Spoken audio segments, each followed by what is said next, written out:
सूर कहे श्याम सुनो शरणो तिहारी।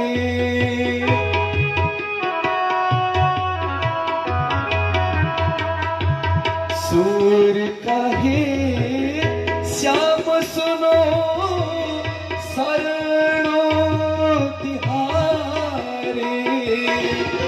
अब की बार पार करो, अब की बार पार करो नंद के दुलारे। हे गोविंद हे गोपाल हे दयानिधान। हे गोविंद हे गोपाल हे दयानिधान। हे दयानिधान हे दयानिधान। बिचरा गजेन्द्र भगवानलाई आर्त भएर पुकार गरेर लाग्यो, हे अखिल गुरु नारायण अखिल गुरु भगवान नमस्ते। हे भगवान, आखिरमा हजुर जस्तो अखिल गुरु त अर्को कोही हुन सक्छ र? ए प्रभु, म हजुरलाई के चढाउँ र? मसँग के नै पो छ र बिचरा? जबसम्म हात्तीको सोच डुब्दैन तबसम्म हात्ती मर्दैन। अब त बिचरा डुब्दै डुब्दै गयो, अब त सुन पनि डुब्न लाग्यो। त्यति बेला यिनै गजेन्द्रले हिलामा फुलेको कमलको फुललाई भेट्न लागे। तिनै सुनले आज हिलामा फुलेको कमलको फुललाई टिप्न लागेर भन्न लागे, प्रभु माद्री प्रपन्न पशुपाश विमोक्षणाय। हे भगवान, मलाई मात्रै होइन सम्पूर्ण 84 लाख योनिमा प्राप्त भएका जीव जन्तुलाई विमोक्षणाय छुटाउने वाला तपाईँ मात्रै। आपद परेका बेलामा, दुःख परेका बेलामा छुटाउने वाला तपाईँ मात्रै हो प्रभु। मुक्ताय भूरि करुणाय नमो ललाय। जस्ता सुके आपद परुन्, यदि तपाईँ न जसले पुकार गर्छ भने आफ्ना वैकुण्ठलाई छोडेर रक्षा गर्ने वाला तपाईँ मात्रै हो प्रभु। हे भगवान, स्वामसीन सर्वतन मनसी प्रवृत्त, जसले मन लगाएर मनलाई प्रवृत्त गरेर भगवान तरफ लगाएर यदि पुकार गर्छ भने रक्षा गर्ने वाला तपाईँ मात्रै एक हुनुहुन्छ भगवान। यस्ता प्रभुलाई म के चढाउन सकूँ र? मसँग के छ र प्रभु? तर मेरा हातमा एउटा हिलामा फुलेको कमलको फूल छ प्रभु। यही हिलामा फुलेको कमलको फूल मात्रै छ मेरा साथमा। म हजुरलाई केही पनि चढाउन सक्दिनँ, सामर्थ्य छैन प्रभु। यही हिलामा फुलेको फूल हजुरलाई अर्पण गर्दैछु, स्वीकार गरिदिनु होला भगवान। हे अखिल गुरु नारायण अखिल गुरु भगवान नमस्ते। सबैका गुरु, संसारको रचना गर्ने वाला प्रभु, अवश्य पनि मेरो त अब अन्त्य हुँदैछ। मेरो को छ र? तपाईँ सिवाय मेरो अर्को कोही पनि छैन। तपाईँ मात्रै हो मेरो सबै। हे अखिल गुरु भनेर भगवान नारायणलाई आर्त भएर पुकार गर्ने बित्तिकै त भगवान त्यति बेलै लक्ष्मीका साथमा बस्नेवाला भगवान जुरुक्क उठ्नुभयो वैकुण्ठमा। लक्ष्मीले च्याप हात पक्रेर सोध्नुभयो, प्रभु कहाँ जान लाग्नु भएको? तपाईँ कहाँ जान लाग्नु भएको? सोध्न लागे। हात पकड़े कमला कहे कहाँ जात ब्रजराज। हाथों कमला ने सुनी और थी हाथी का साथ। भगवान यति छिटो दौडिनु अरे नि। जब हा भन्दा वैकुण्ठमा हुनुहुन्थ्यो, लक्ष्मीले सोध्नुभयो, प्रभु हजुर कहीँ नलाग्नु भएको? यति हतार हतार गरेर मानौ कि पंक्षीमा सबैभन्दा तीव्र गतिमा अत्यन्त दगुर्नेवाला उड्नेवाला भनेको गरुड हो। पतंगेन्द्र भनेको गरुड। गरुडका पिठ्यौमा चरण पादुका राखेर उड्नेवाला भगवान आज गरुडलाई पनि सारा लिनु भएन। गरुडलाई सारा लिनु भएन। जब भक्तलाई आपद पर्छ नि भगवानले वाहन हेर्नुहुन्न रे। जब आफ्ना भक्तलाई आपद पर्छ त्यति बेला वाहन खोजिरहनुहुन्न रे भगवानले। जब यता गजेन्द्रलाई आपद पर्यो भन्ने कुरा थाहा पाउनुभयो, हे खेल गुरु भनेर हात तपाईर पुकार गरेको थाहा पाउनुभयो जुरुक्क उठ्नुभयो च्याप लक्ष्मीले पकड्नुभयो कहाँ जान आँट्नु भएको प्रभु भनेर सोध्ने बित्तिकै भगवानले हा भन्दा वैकुण्ठ हुनुहुन्थ्यो हा भन्दा वैकुण्ठमा हुनुभएका भगवान थी भन्दा त्यति बेला गजेन्द्रको उद्धार गर्न पुग्नुभयो लक्ष्मीनारायण भगवान की भक्तवत्सल भगवान की यति छिटो जानुभयो नि अब त त्यति बेला के गर्नुभयो आफ्ना सुदर्शन चक्र निकाल्नुभयो त्यति बेला ग्राहको अन्त्य गरिदिनु भयो भक्तवत्सल भगवान की गजेन्द्रलाई बाहिर निकाल्नुभयो परीक्षितले प्रश्न गर्नुभयो प्रभु आखिरमा पुकार गरेको गजेन्द्रले तर उद्धार ग्राहको गर्नुभयो नि कारण के को थिए यी दुईजना पूर्व जन्ममा प्रभु सोध्ने बित्तिकै भनिदिनु भयो वास्तवमा गजेन्द्र पूर्व जन्ममा इन्द्रद्युम्न नाम गरेको राजा थियो के नाम गरेको इन्द्रद्युम्न ध्यान दिनु होला ज्ञानमञ्च कार्यक्रममा अलि विचार पुर्याएर उत्तर दिनु होला इन्द्रद्युम्न नाम गरेको राजा थिए एक दिनको कुरा हो इनका घरमा अगस्त ऋषि आउनुभयो अगस्त ऋषि आउँदा उठेर स्वागत गरेनन् ध्यान दिनु होला हाम्रा घरमा पनि विद्वान जना आउनुभयो आफ्ना मान्यजना आउनु भने उठेर स्वागत गर्नुपर्छ यो हाम्रो संस्कार हो संस्कृति हो संस्कार संस्कृति भुल्यो भने कहिले उँभो लाग्न सकिँदैन संस्कार संस्कृतिलाई जगेर्ना गर्नुपर्छ तर यी इन्द्रद्युम्न राजा अभिमान गरे उठेर स्वागत गरेन नगर्ने बित्तिकै अगस्त्य ऋषिले श्राप दिनुभयो इन्द्रद्युम्न तिमीलाई त सम्पत्तिको अभिमान भएछ हैन धनको घमण्ड भएछ हैन तिमी त हात्तीको स्वभाव भएका कारणले गर्दा तिमी पनि हात्ती बन्नु पर्यो भनेर श्राप दिनुभयो अगस्त्य ऋषिले हात जोडे हनुमान विनय गरे अब के गर्ने चिन्ता नगर आशीर्वाद पनि दिनुभयो तिमी हात्ती त बन्नै पर्छ तिम्रा स्वभावले गर्दा तिम्रा व्यवहारले गर्दा तर हात्ती बने तापनि अन्तिम समयमा तिमीलाई भगवानको स्मरण हुनेछ परमात्माले आएर तिम्रो रक्षा गर्नुहुनेछ भनेर आशीर्वाद दिनुभयो उता आखिरमा ग्रह चाहिँ को थियो त भन्दा हुहु नामको गन्धर्व थियो हुहु यिनै हुहु नामका गन्धर्व एक दिनको कुरा हो सबैजना तलाउमा नुहाउन भनेर गए देवल ऋषि पनि जानु भएको थियो पहिला पहिला पानीमा डुबेर छोइटिम खेल्ने चलन थियो पानीमा डुबेर जसलाई छोइन्छ त्यसले पनि त्यसै गरेर डुम बनेर छुनु पर्थ्यो अब त यहाँ हुहु नामको गन्धर्व डुम बनेछन् छोइडुम खेल्दा अब त पानीमा डुब्दै जाँदै थियो जाँदा जाँदै बिचरा देवल ऋषिका गोडा भेटेछन् तान्न लागे पानीमा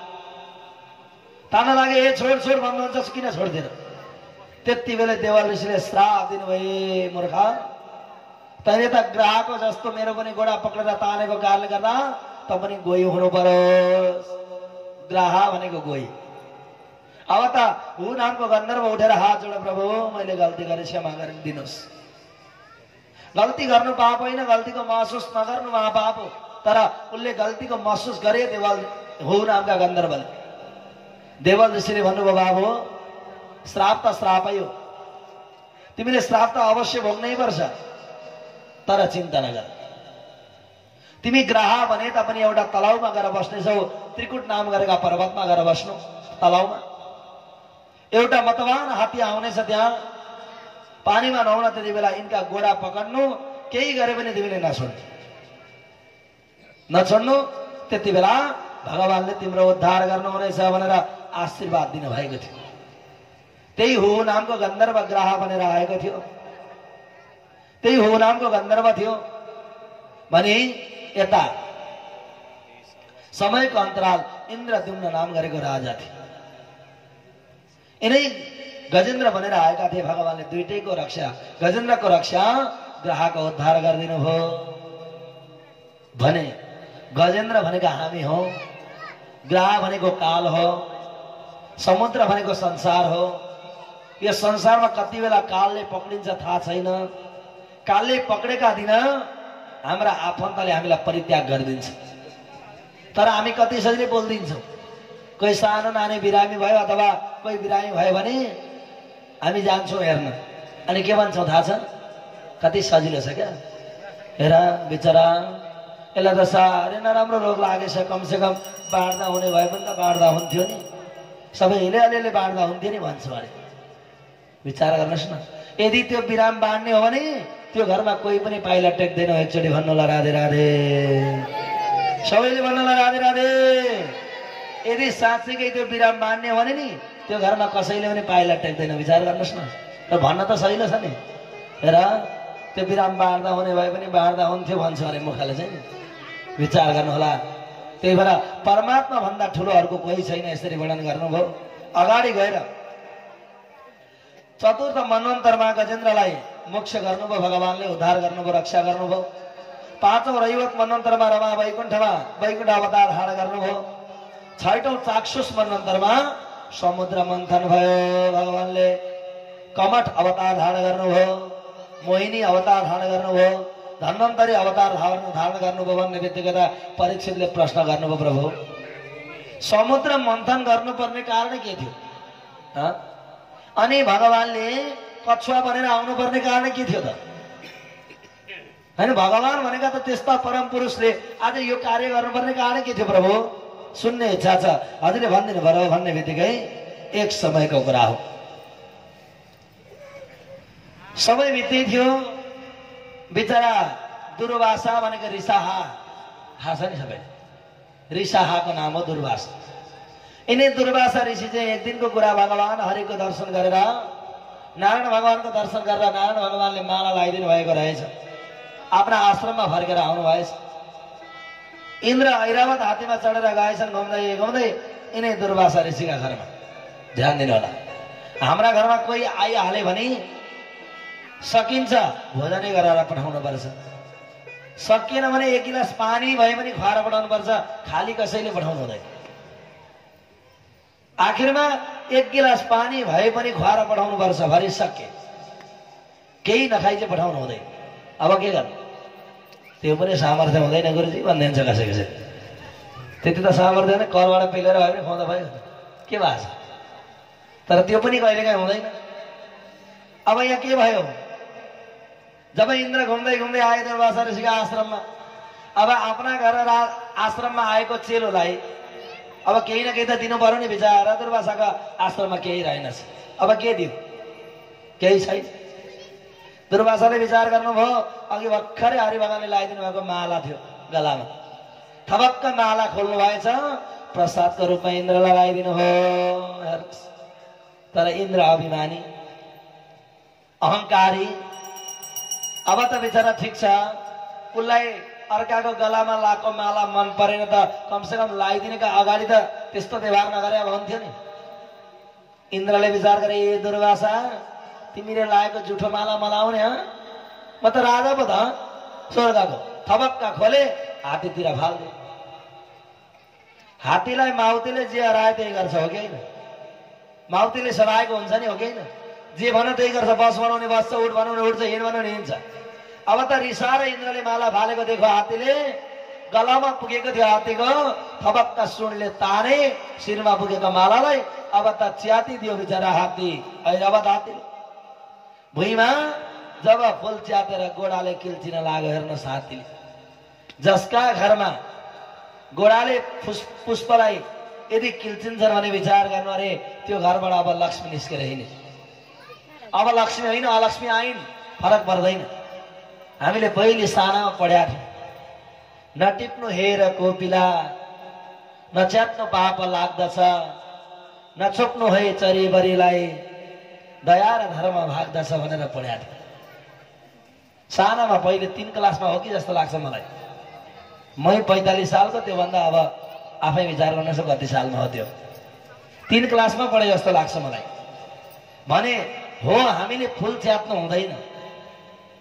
यदि काहीँ फुल झरिहाल्यो भने त्यसलाई टिपेर अन्यत्र नटेक्ने ठाउँमा राख्नुपर्छ। तर आज दुर्वासाले देख्दा देख्दै अब के गर्ने? त्यति बेला त फुल च्यातेर त्यसो गरिदिए।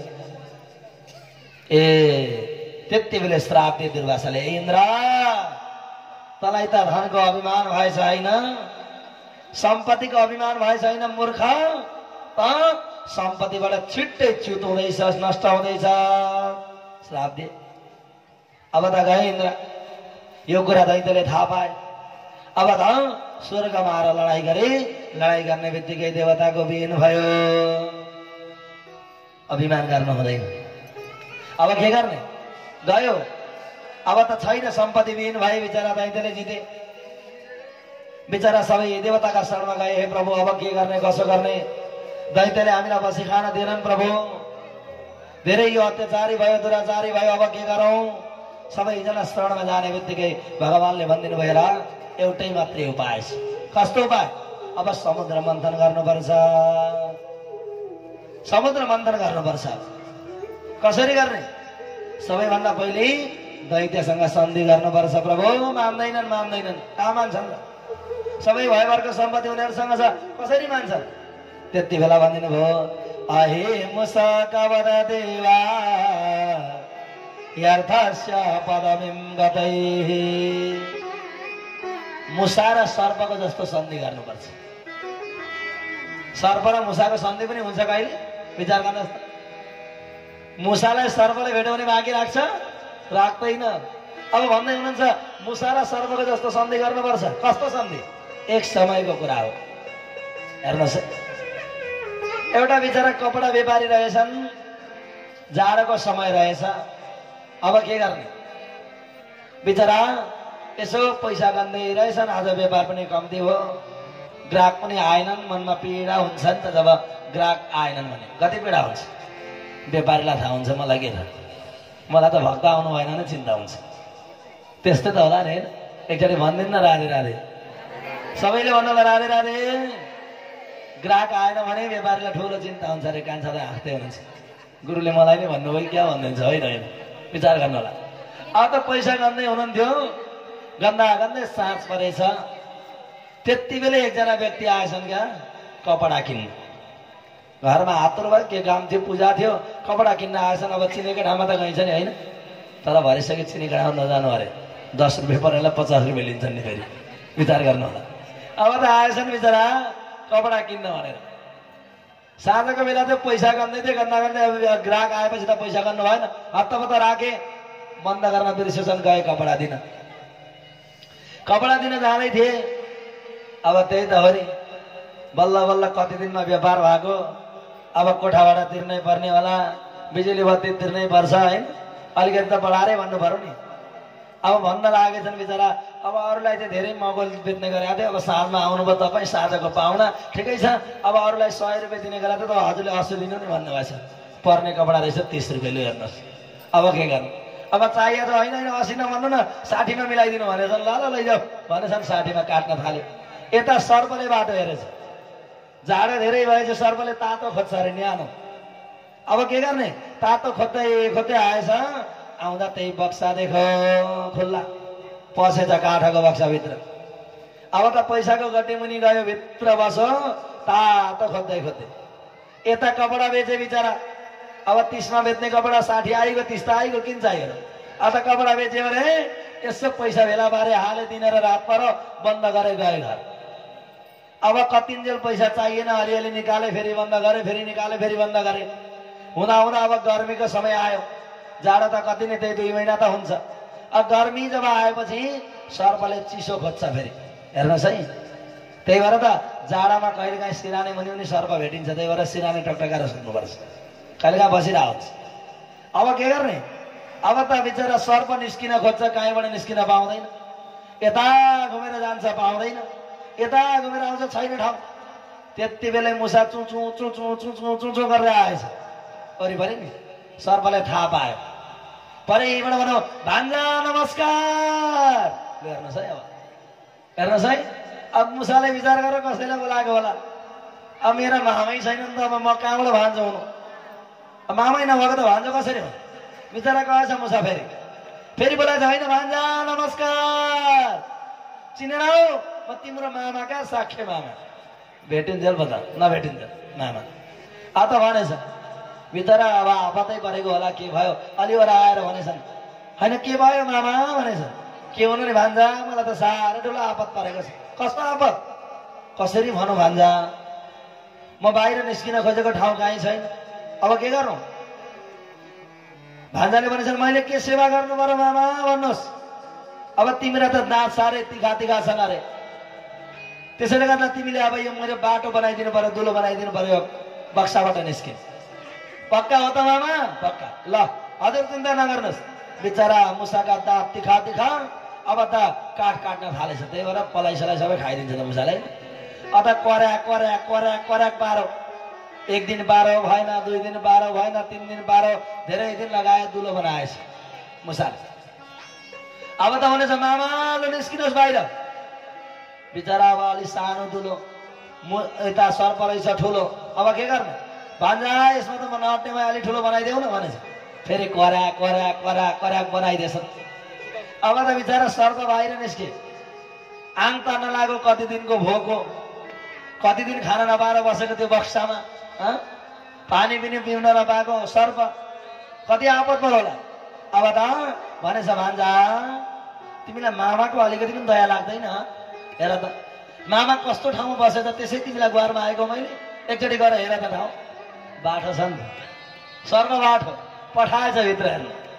अब मामाले भनिहाले जानु त पर्यो नि, लन्तलाई हेर्नु पर्यो भनेर मुसो भित्र पसेछ।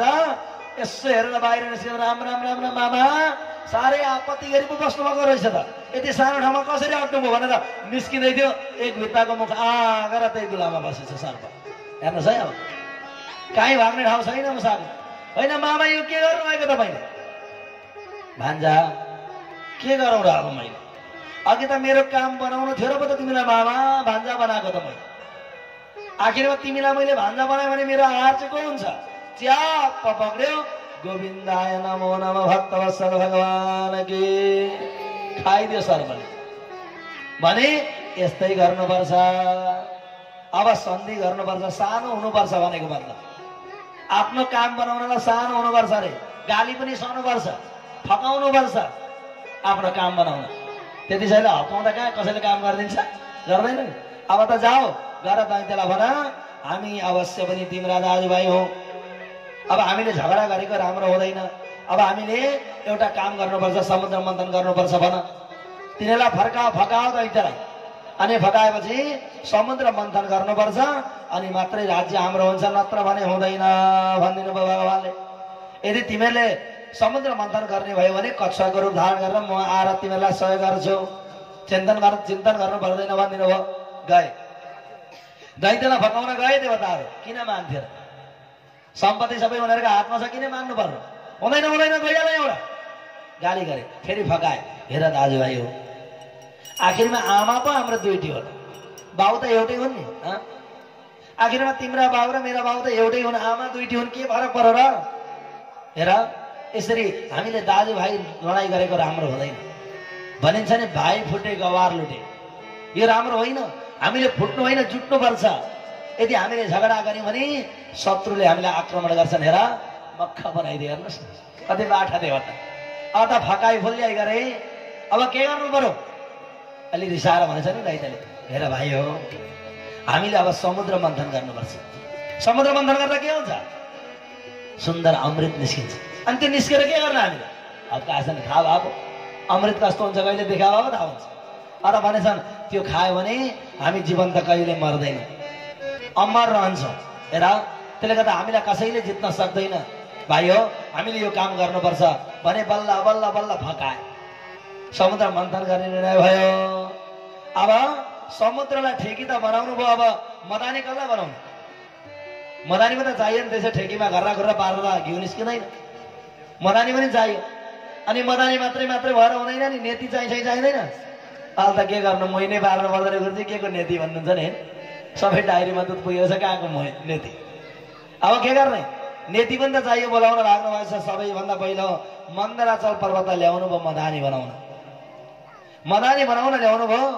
यता नेति बन्नका लागि बासुकी नागलाई बोलाउनु भयो। बासुकी नागले भन्नुभयो म बन्दिन, काम गर्ने कालो मकै खाने भालो, मरी मरी दुःख गर्छु म, तर अन्तिममा चाहिँ फल चाहिँ तिमीहरू खान्छौ। हुँदैन हुँदैन। देख्नु भएको छ नि मदानीमा लागेको डोरी कस्तो हुन्छ? घोटिँदा घोटिँदा घोटिँदा अन्तिममा छुट्टिन्छ कि छुट्टिँदैन? त्यति सहिलो कहाँ छ र नेति बन्न? हुँदैन हुँदैन। मारेन न बिचरा बासुकीले। नागले नमान्ने बित्तिकै भन्नुभयो तिमीलाई राम्रो फल दिन्छौ, चिन्ता नगर, तिमीले कुनै चिन्ता नगर, तिम्रो जस्तो अत्यन्त जरिलो विष कसैको हुने छैन भनेर आशीर्वाद दिए। अब त हुन्छ भने ल्याइयो मन्दराचल पर्वत, समुद्र मन्थन गर्न सुरु हुन लाग्यो। अब त के गर्ने, पानीमा ढुङ्गा त डुब्छ, सबैलाई थाहा छ। अब मन्दराचल पर्वत समुद्रमा डुब्ने भयो। डुब्ने भएका कारणले गर्दा भगवानले त्यति बेला कछुवाको रूप धारण गर्नुभयो। सबै देवताले पुकार गरे, भगवान तपाईँ छिटो आइदिनु पर्यो, यो यदि मन्दराचल पर्वत डुब्यो भने त समुद्र मन्थन हुँदैन भने भगवान हत्तपत्त कछुवाको रूप धारण गर्नुभयो। कछुवाको ढाड कस्तो हुन्छ अरे, यति डह्रो हुन्छ नि, वनचराले हान्नु भने तपाईँको टाउको फुट्छ, उसको ढाड फुट्दैन, त्यति कठोर हुन्छ। कमल रूप धारण गर्नेवाला भगवान कछुवाको रूप धारण गरेर आउनुभयो। अब त समुद्र मन्थन गर्न तम तयारी भने देवताले विचार गरे, अब हामी चाहिँ टाउकोमा पक्रिनु पर्यो भनेर टाउकातिर पक्रिन लागेका त दैत्यले भन्छन्, ए मूर्ख, तिमीहरू त बाठामा रहेछौ त, यदि हामीलाई टाउकापट्टि पक्रिन दिन्छौ भने हामी समुद्र मन्थन गर्छौँ, होइन भने गर्दैनौ। टाउकाबाट मिठो मिठो चिज आउँदो रहेछ, तिम्रो खानालाई बस्ने अगाडि हेर्नुहोस् त के खोज्छस्, कालो आँखो भने जस्तो। खोजेको त त्यही त छ नि देवताले। सर्पका मुखबाट के निस्किन्छ र, उसका मुखमा विषदेखि बाहेक अरूको केही छैन भने के निस्किनु बिचरा। जसरी केटाकेटीलाई हामी कहिलेकाहीँ यो खान्छस् कि त्यो भन्दा त्यो भन्छन् नि, त्यस्तै भयो पनि। अब के गर्ने, अब अन्तिममा नभन्दै देवताले मुखमा छोडिदिए। ल ठिक छ, तिमीहरू पक्रा भन्नुभयो, पुच्छरतिर पकड्नु भयो, समुद्र मन्थन सुरु हुन लाग्यो। एवं स्तुतासुर गणे भगवान हरिश्वर ते समावेर बल राजा सहस्राको दयाद्युति। सबैजना भेला भए, सबैजना आउन लागे, समुद्र मन्थन सुरु हुन लाग्यो। अब त देवताहरू सबै आए, वासुकी नाग आउनुभयो, नेति बन्नु भएको छ। अनि मुखपट्टि दैत्यले पक्रे, उता पुच्छरपट्टि देवताले पक्रे। समुद्र मन्थन गर्दै थिए, गर्दा गर्दै गर्दा गर्दै सर्पको शरीर तातो। अब तातेपछि त के हुन्छ, वमन हुने भनेको त विष हो। अब त विष वमन गर्न लागे नि बिचरा, यिनै वासुकी नागले लागे। जब वमन गर्दा गर्दै कति दैत्य कुरूप भए, कति त्यति बेलै प्राण गयो। तर पनि समुद्र मन्थन छोडेनन्, गर्दै थिए। गर्दा गर्दै गर्दा गर्दै त्यति बेला हलाहल भनेको निस्के गर्न लाग्यो अरे के, कालकुट नाम गरेको विष हलाहल निस्किन लाग्यो। अब त के गर्ने, त्यति बेला आपत्ति पर्न लाग्यो। अब के गरौँ, कसो गरौँ, सबैजना डराउन लागे। हेर, एवं मन्त्र भगवान भवानी विश्वभावना तद विषम जगमारे वे प्रभा ज्ञानमोदता। जब विष हलाहल कालकुट नाम गरेको विष निस्किने बित्तिकै देवताहरू आतुर भए। कसैले पनि त्यो विषपान गर्ने सामर्थ्य भएन। हत्तपत्त देवताले भने, होइन, विषपान गर्ने सामर्थ्य त भगवान भोले बाबाको मात्रै छ, भगवान भोले बाबाको मात्रै छ। त्यसले गर्दा हामीले भोले बाबालाई भन्नुपर्छ, हे भोले बाबा। सबैजना गए भोले बाबालाई भन्न, हजुरले यो विषपान गरिदिनु पर्यो भन्नुभएको त भोले बाबाले मान्नु भएन। किन, म त एक्लै छुइनँ प्रभु, मेरो त अर्धाङ्गिनी छिन्, यदि अर्धाङ्गिनीले नसोधिकन म त विषपान गर्न चाहदिनँ। त्यही भएर विचार गर्नु अरे, पतिले कुनै पनि कुरो हत्तापट्ट निर्णय नगर्नुले पत्नीलाई सोध्नुपर्छ, यहाँ भनिदिन्छ भोले बाबा, सोध्नुपर्छ अरे एकचोटि चाहिँ। अब के गर्ने, यहाँ भोले बाबाले भन्नुभयो भवानीम भनेको पत्नी। यदि मैले विषपान गर्नुपर्छ भने कोही गएर म पत्नीलाई सोध्छु, अनि मात्रै पत्नीले आदेश दिनु भने खान्छु, होइन भने खाँदिनँ। कति आपत पऱ्यो, हेर्नुहोस् त। सबैजना हत्तापत्त, लु ठिकै छ नि त, जाउँ भनेर भोले बाबाका साथमा गए भवानी भनेको पार्वती मातालाई सोध्न। अब त भन्न लागे, पार्वती माता, होइन, यी सबै देवताहरू यो हलाहल निस्केको विषपान गरिदेऊ भन्छन् नि, म के गरौँ। हाम्रा पतिलाई कसैले अनि हाम्रा अगाडि आएर चाहिँ तिम्रा पतिलाई चाहिँ विषपान गर्नु पर्यो, गराउनु पर्यो भन्यो भने हामी मान्छौँ। काँचा कट्टावास पहिले हेर्छौँ, होइन, के भनिस् अरे, मेरा पतिलाई विष खुवाउने त, एकचोटि भनिदिन्न राधे राधे। सबैले भन्नुलाई राधे राधे। यहाँ पनि आपत्ति पर्ने भयो, तर पार्वतीलाई परेन। के भनिदिनु भयो भोले बाबा, किन चिन्ता गर्नु भयो, यदि तपाईँले विषपान गर्दा यी सारा देवता बाँच्छन् भने खाइदिनुहोस् न। हेर्नुहोस्, भन्नुको तात्पर्य आफूले सङ्घर्ष गर्दा, आफूले दुःख गर्दा सबैको कल्याण हुन्छ भने आफूले दुःख गर्नु अरे, कुनै ठुलो कुरो होइन। एउटा गाउँमा यदि सबैभन्दा फटा आज त्यसले गर्दा गाउँ नै सबै दुर्गन्धित छ भने त्यसलाई अन्त्य गर्दा यदि गाउँ सप्रिन्छ भने गरिदिनु अरे, दोष छैन। भने प्रभु, तपाईँले विषपान गर्दा तपाईँले विश्वास गरेर यी सारा देवता बादशाह मैले खाइदिनुहोस् भन्ने बित्तिकै त भोले बाबा खुसी हुनुभयो। दगुर्दै दगुर्दै आउनुभयो। तथा करतले कृत्या व्यापे हरालम्बिसा अवक्षण महादेव कृपया भूत भावना। भगवानले केही थाप्नु भएन अरे। हत्तपत्त जानुभयो, दुईटा हात थाप्नुभयो, कुनै पनि पात्र थाप्नु भएन, सिधा गएर हात थाप्नुभयो। अनि त्यो विष जति पनि झरिरहेको थियो हातमा, त्यही विषलाई घट घट घट पान गरिदिनु भयो परमात्माले। जति निस्किरहेको थियो त्यो सबै पान गरिदिनु भयो। अब त निलौँ भनेको थियो, त्यति बेला भगवानलाई याद भयो।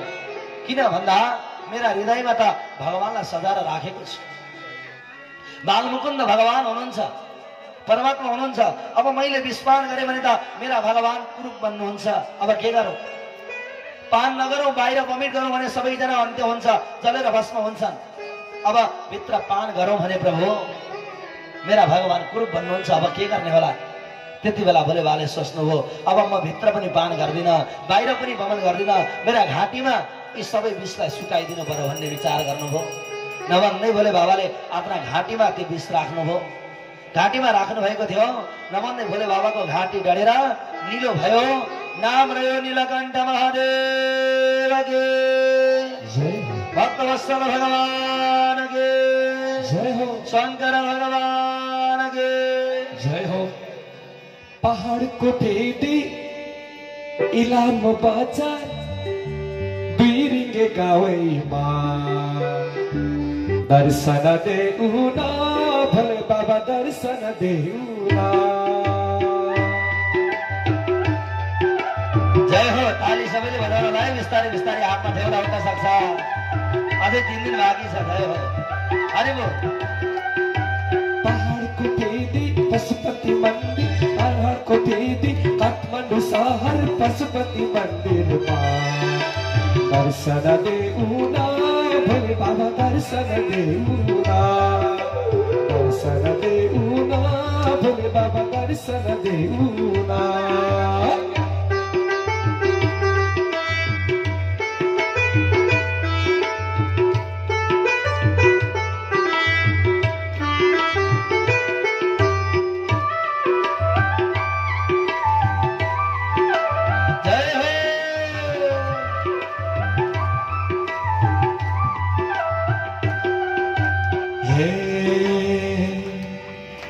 कैलाशको शिरमाथि रहेछ तिम्रो धामा, धूप दीप पूजा गरी गाउँछन् तिम्रो ध्यान। हर हर महादेव शम्भो। कैलाशवासी हे अविनाशी दर्शन देउना, कैलाशवासी हे अविनाशी दर्शन देउना, दर्शन देउना हामीलाई दर्शन देउना, दर्शन देउना हामीलाई दर्शन देउना।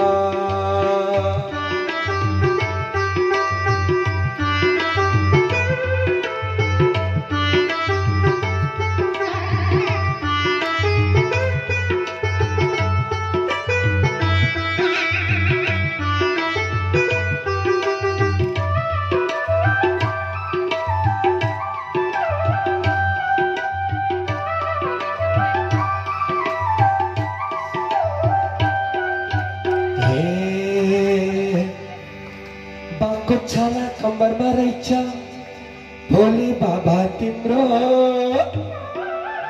तिम्रो दर्शन गर्न पाए मुक्ति मिल्छ हाम्रो। हर हर महादेव।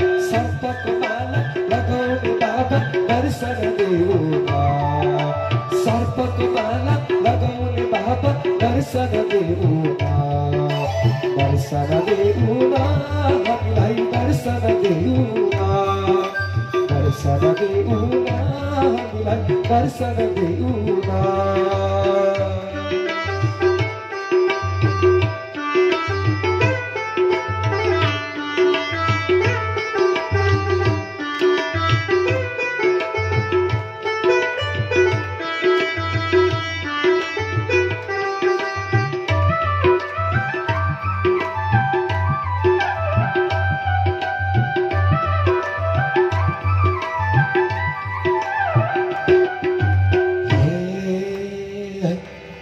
नीलकण्ठ महादेव आशा पुराई देऊ है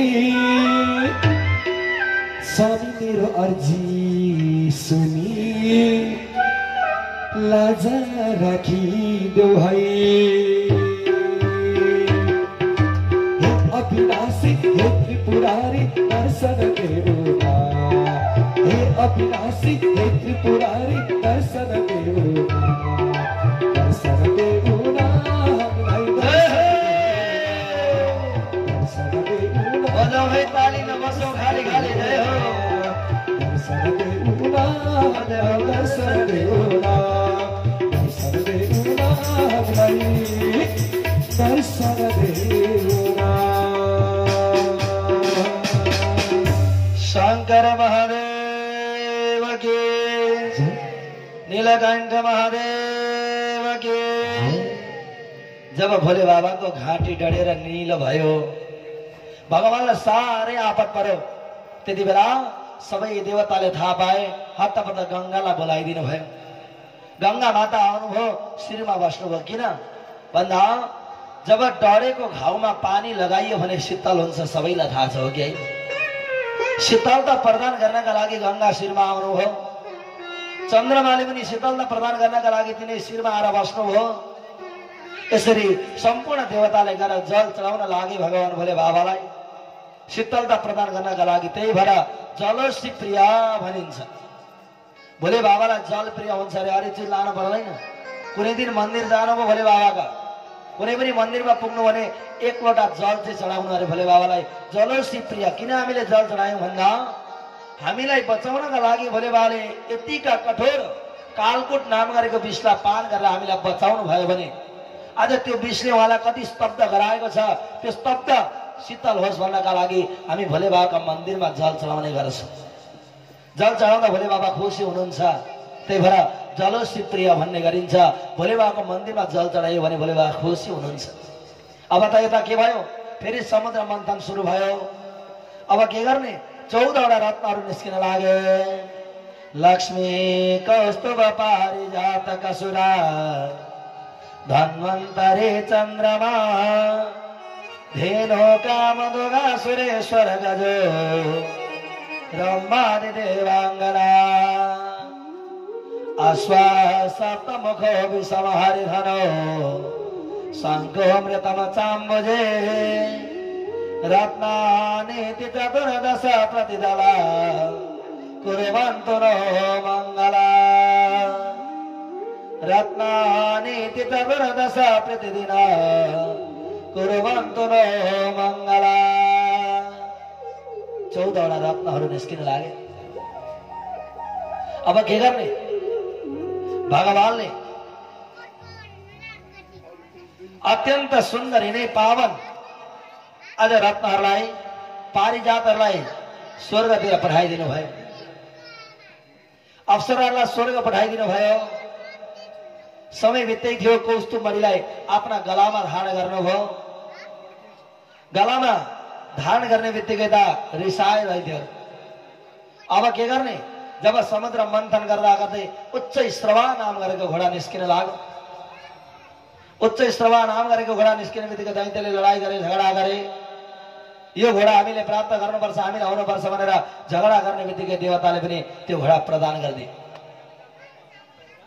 उच्चै भनेको कृति श्रवा भनेको सम्पत्ति जसको सम्पत्ति भनेर मन लाग्छ भने त्यो अमृतबाट वञ्चित हुन्छ भगवानबाट वञ्चित हुन्छ निश्चित हो आज यहाँ यिनीहरूले पनि घोडामा लडाई गरेका कारणले गर्दा घोडामा झगडा गरेका कारणले गर्दा अमृतबाट वञ्चित भएका छन् घोडा प्रदान गरिदिए अब त सुन्दर गौमाता प्राकट्य हुनुभयो यिनै गौमाता ब्राह्मणलाई हुन्छ भनेर ब्राह्मणलाई प्रदान गरिदिए अब त गर्दा गर्दै हात्तीको प्राकट्य भयो ऐरावत हात्ती यिनै इन्द्रलाई प्रदान गरियो जब गर्दै गर्दै जब यिनै भगवानले चन्द्रमाला आफ्ना शिरमा धारण गर्नुभयो सर्प जति निस्के यिनै भोले बाबाले आफ्ना गलामा लगाउनु भयो सर्प किन भन्दा चिसो हुन्छ सर्प जहिले चिसो हुन्छ त्यही भएर भोले बाबाले गलामा किन सर्प लगाउनु भयो त भन्दा यिनै घाँटीमा तप्त भएकोलाई शीतलता प्रदान गर्नका लागि त्यो सर्पको माला फेर्नु भएको छ, सर्पको माला लगाउनु भएको छ। यसरी माला धारण गर्नुभयो। समयको अन्तराल हुँदै थियो। अब त अगाडि यिनै कुराहरूलाई वर्णन गर्दै गर्दै अगाडि बढ्नुभयो। शङ्ख चक्र गदा पद्म भगवानले आफै धारण गर्नुभयो। आफ्नै आज साक्षात् स्वयं परब्रह्म परमात्माले धारण गर्नुभयो। अब त हुँदै थियो उता लक्ष्मी माता आउन लाग्नुभयो। दिशा विदिशा चम्काउँदै चम्काउँदै हातमा सुन्दर माला लिएर आउन लाग्नुभयो। लाग्ने बित्तिकै त यता के भयो? ततस्ता वीरभूत साक्षात् श्रीराम भगवत परा राजयन्ते दिशा कान्त्या विद्युत सौधमणि यथा। रमा साक्षात् भगवान भगवती आमा आज लक्ष्मीको रूपलाई धारण गरेर स्त्रीको रूपलाई धारण गरेर सुन्दर माला हातमा बोकेर आउन लाग्नुभयो। सबै देवताहरू अब त मक्ख परे। अब के गर्ने? हत्तपत्त सबै लाइनबद्ध भएर बस्न लागे। लाइन लागेर बस्न लागे। असुरहरू पनि थिए, देवताहरू पनि थिए, सबैजना बस्दै थिए। ऋषिहरू पनि बस्नु भएको थियो। यति राम्रो स्वरूप थियो अरे क्या भगवतीको, यति सुन्दर छ नि। साह्रै सुन्दर स्कन्द महापुराणले वर्णन गरेको छ भगवतीको, साह्रै सुन्दर ढङ्गले। आहा, तर यहाँ समय सही आज यति हुनुहुन्थ्यो अरे कि परैबाट हेर्दा कसैलाई पनि कसैको पनि मनले मान्नेवाला थिएन अरे। मेरै साथमा रहे हुन्थ्यो भन्नेवाला त्यस्तो रूपलाई परिवर्तित गरेर आउनु भएको थियो भगवती माता। सबैजना बस्न लागे। भगवान के गर्नुभयो? सबैभन्दा अन्तिममा बस्नुभयो भगवान, अन्तिममा परमात्मा। अब त सबैभन्दा पहिले बस्नु भएको रहेछ दुर्वासा ऋषि। आउनु भएछ भगवती माताले यसो हेर्नुभयो, दुर्वासा हजुरको रूप त साह्रै राम्रो छ नि, तर के गर्ने? हजुर रिसाएपछि मैले अवश्य पनि हजुरलाई छोडेर भाग्नुपर्छ। हजुरको रिसै साह्रै डर लाग्दो छ, त्यही भएर के गर्नु? वरमाला पहिराउने त मन थियो, तर हजुरको रिसले गर्दा म वरमाला पहिराउन सक्दिनँ भन्नुभयो। अगाडि लाग्नुभयो। अगस्ती ऋषि बस्नु भएको रहेछ। के गर्छौ अगस्ती? हजुर पनि मान्छे त राम्रो हो नि, रिस पनि छैन, राग पनि छैन, तर के गर्ने? जति खाए पनि कहिले अगाउँदैन, कहिले तिमीलाई अगाउन सक्दिन, त्यही भएर तिमीलाई पनि म पहिराउन सक्दिनँ भन्नुभयो। अगाडि दैत्यहरूलाई पनि यस्तै अब्जेस लगाउँदै लगाउँदै जानुभयो। नारद साह्रै बाटो हत्तपत्त नारदले गएर विष्णु भगवानलाई भनेछन्, हे विष्णु हजुरले मेरो एउटा काम गरिदिनु पर्यो। कस्तो काम? अत्यन्त सुन्दरी, साह्रै राम्री सुन्दरी वरमाला पहिराउनु भनेर आउँदैछ। मेरो अनुहार अलिकति नराम्रो छ, हजुरको साक्षात् स्वयं परब्रह्म परमात्मा हजुर त। त्यसले गर्दा हजुरको अनुहार मलाई दिनुभयो भने ती स्त्रीले मलाई वरमाला पहिराउँथिन्। प्रभु हजुरले मलाई हजुरको स्वरूप दिनु पर्यो, हजुरको त्यो रूप मलाई दिनु पर्यो भनेर भन्न लागेछन् बिचरा नारदले। भगवानले विचार गर्नुभयो, कुरो त ठिकै गरौँ न, ठिकै छ। अब मेरै पत्नीले तिमीलाई वरमाला पहिरन भन्दा फेरि मैले के गर्ने? त्यति बेला बाँदरको स्वरूप पठाइदिनु भएछ, लगाइदिनु भएछ अनुहारमा बाँदरको जस्तो, कहीँ कतै नगइकन बाँदरको जस्तो बनाइदिनु भएछ। गए बिचरा नारद मक्ख परेर ऐना हेर्न, त्यही भएर ऐना निस्केको होला है आफ्नो अनुहार हेर्नु। अब के गर्ने? बिचरा गएछन्। यताबाट लक्ष्मी माता जानुभयो। गएर छेउमा पुग्नु बनाएर, आहा तपाईँ त मान्छे नै नारद, स्वरूप पनि नारद, अनि तपाईँको व्यवहार पनि नारद, कति राम्रो हुनुहुन्छ, तर के गर्ने? सबै काम त हजुरको राम्रो छ, तर अनुहारै तपाईँको बाँदरको जस्तो छ, के गर्ने? वरमाला पहिराउने त मन थियो नि, भोलि सँगै हिँड्दा पनि बाँदरकी पत्नी भन्छन् बाँदरकी। त्यही भएर हजुरलाई वरमाला पहिराउन सकिन भन्नुभयो। अगाडि जानुभयो। नारद यति रिसाए, गएर हेरेको त राम राम राम राम बाँदरकै जस्तो अनुहार छ। त्यति बेला भनिदिनु अरे विष्णु अहिले त तिमीलाई मलाई बाँदरको स्वरूप त देऊ नि होइन, तर पछि तिमीलाई बाँदरका सेनाले सहयोग नगरिकन तिम्रो उद्धार हुने छैन, तिमीलाई आपत परेका दिन भनिदिनु भयो। नभन्दै राम अवतारमा हेर्नुहोस्, बाँदरले सहयोग गर्नु परेको परेन हो कि होइन भने आज त्यही अवस्था आयो। नारदले भनिदिनु भयो, अगाडि जानुभयो। सबैलाई एउटा एउटा अब्जेस लाउँदै लाउँदै जाँदै हुनुहुन्थ्यो। भगवान नारायण के गर्दै हुनुहुँदो रहेछ? समुद्रका छेउमा बसेर नि केटाकेटी जस्तो नि कतिवटा छाल आउँछन् भन्दै गन्दै हुनुहुँदो रहेछ, ढुङ्गा राखेर नि एउटा छाल आयो नि, ए भन्नुहुँदो रहेछ, ढुङ्गा हान्नुहुँदो रहेछ। फेरि अर्को हात छलायो 2 भन्नु हुँदो रहेछ केटाकेटी जस्तो। अब लक्ष्मी त जानु भएछ बिचरा, छेउमा पुग्नु भयो, यसो हेर्नुभएको केटाकेटीको जस्तो स्वरूप गरेर बस्नु भएको छ। अब भन्नुभएको छ हे प्रभु नारायण के गर्नु, अब हजुरलाई पनि बरमाला पहिराउँ भनेर आएको, तर केटाकेटीको जस्तो गरेर बस्नु भएको छ, के गरौँ। अब हजुरलाई नलाऊ माला भने पनि सबैलाई मैले गलत्याएर आएको छु, थुकेको थुक्ता चाट्न मिल्दैन। आखिरमा तपाईँको केटाकेटीको जस्तै स्वभाव भए पनि हजुरलाई बरमाला पहिराउनु पर्यो भन्न लाग्नुभयो। त्यति बेला लक्ष्मी माताले नारायण भगवानलाई बरमाला पहिराउनु भयो।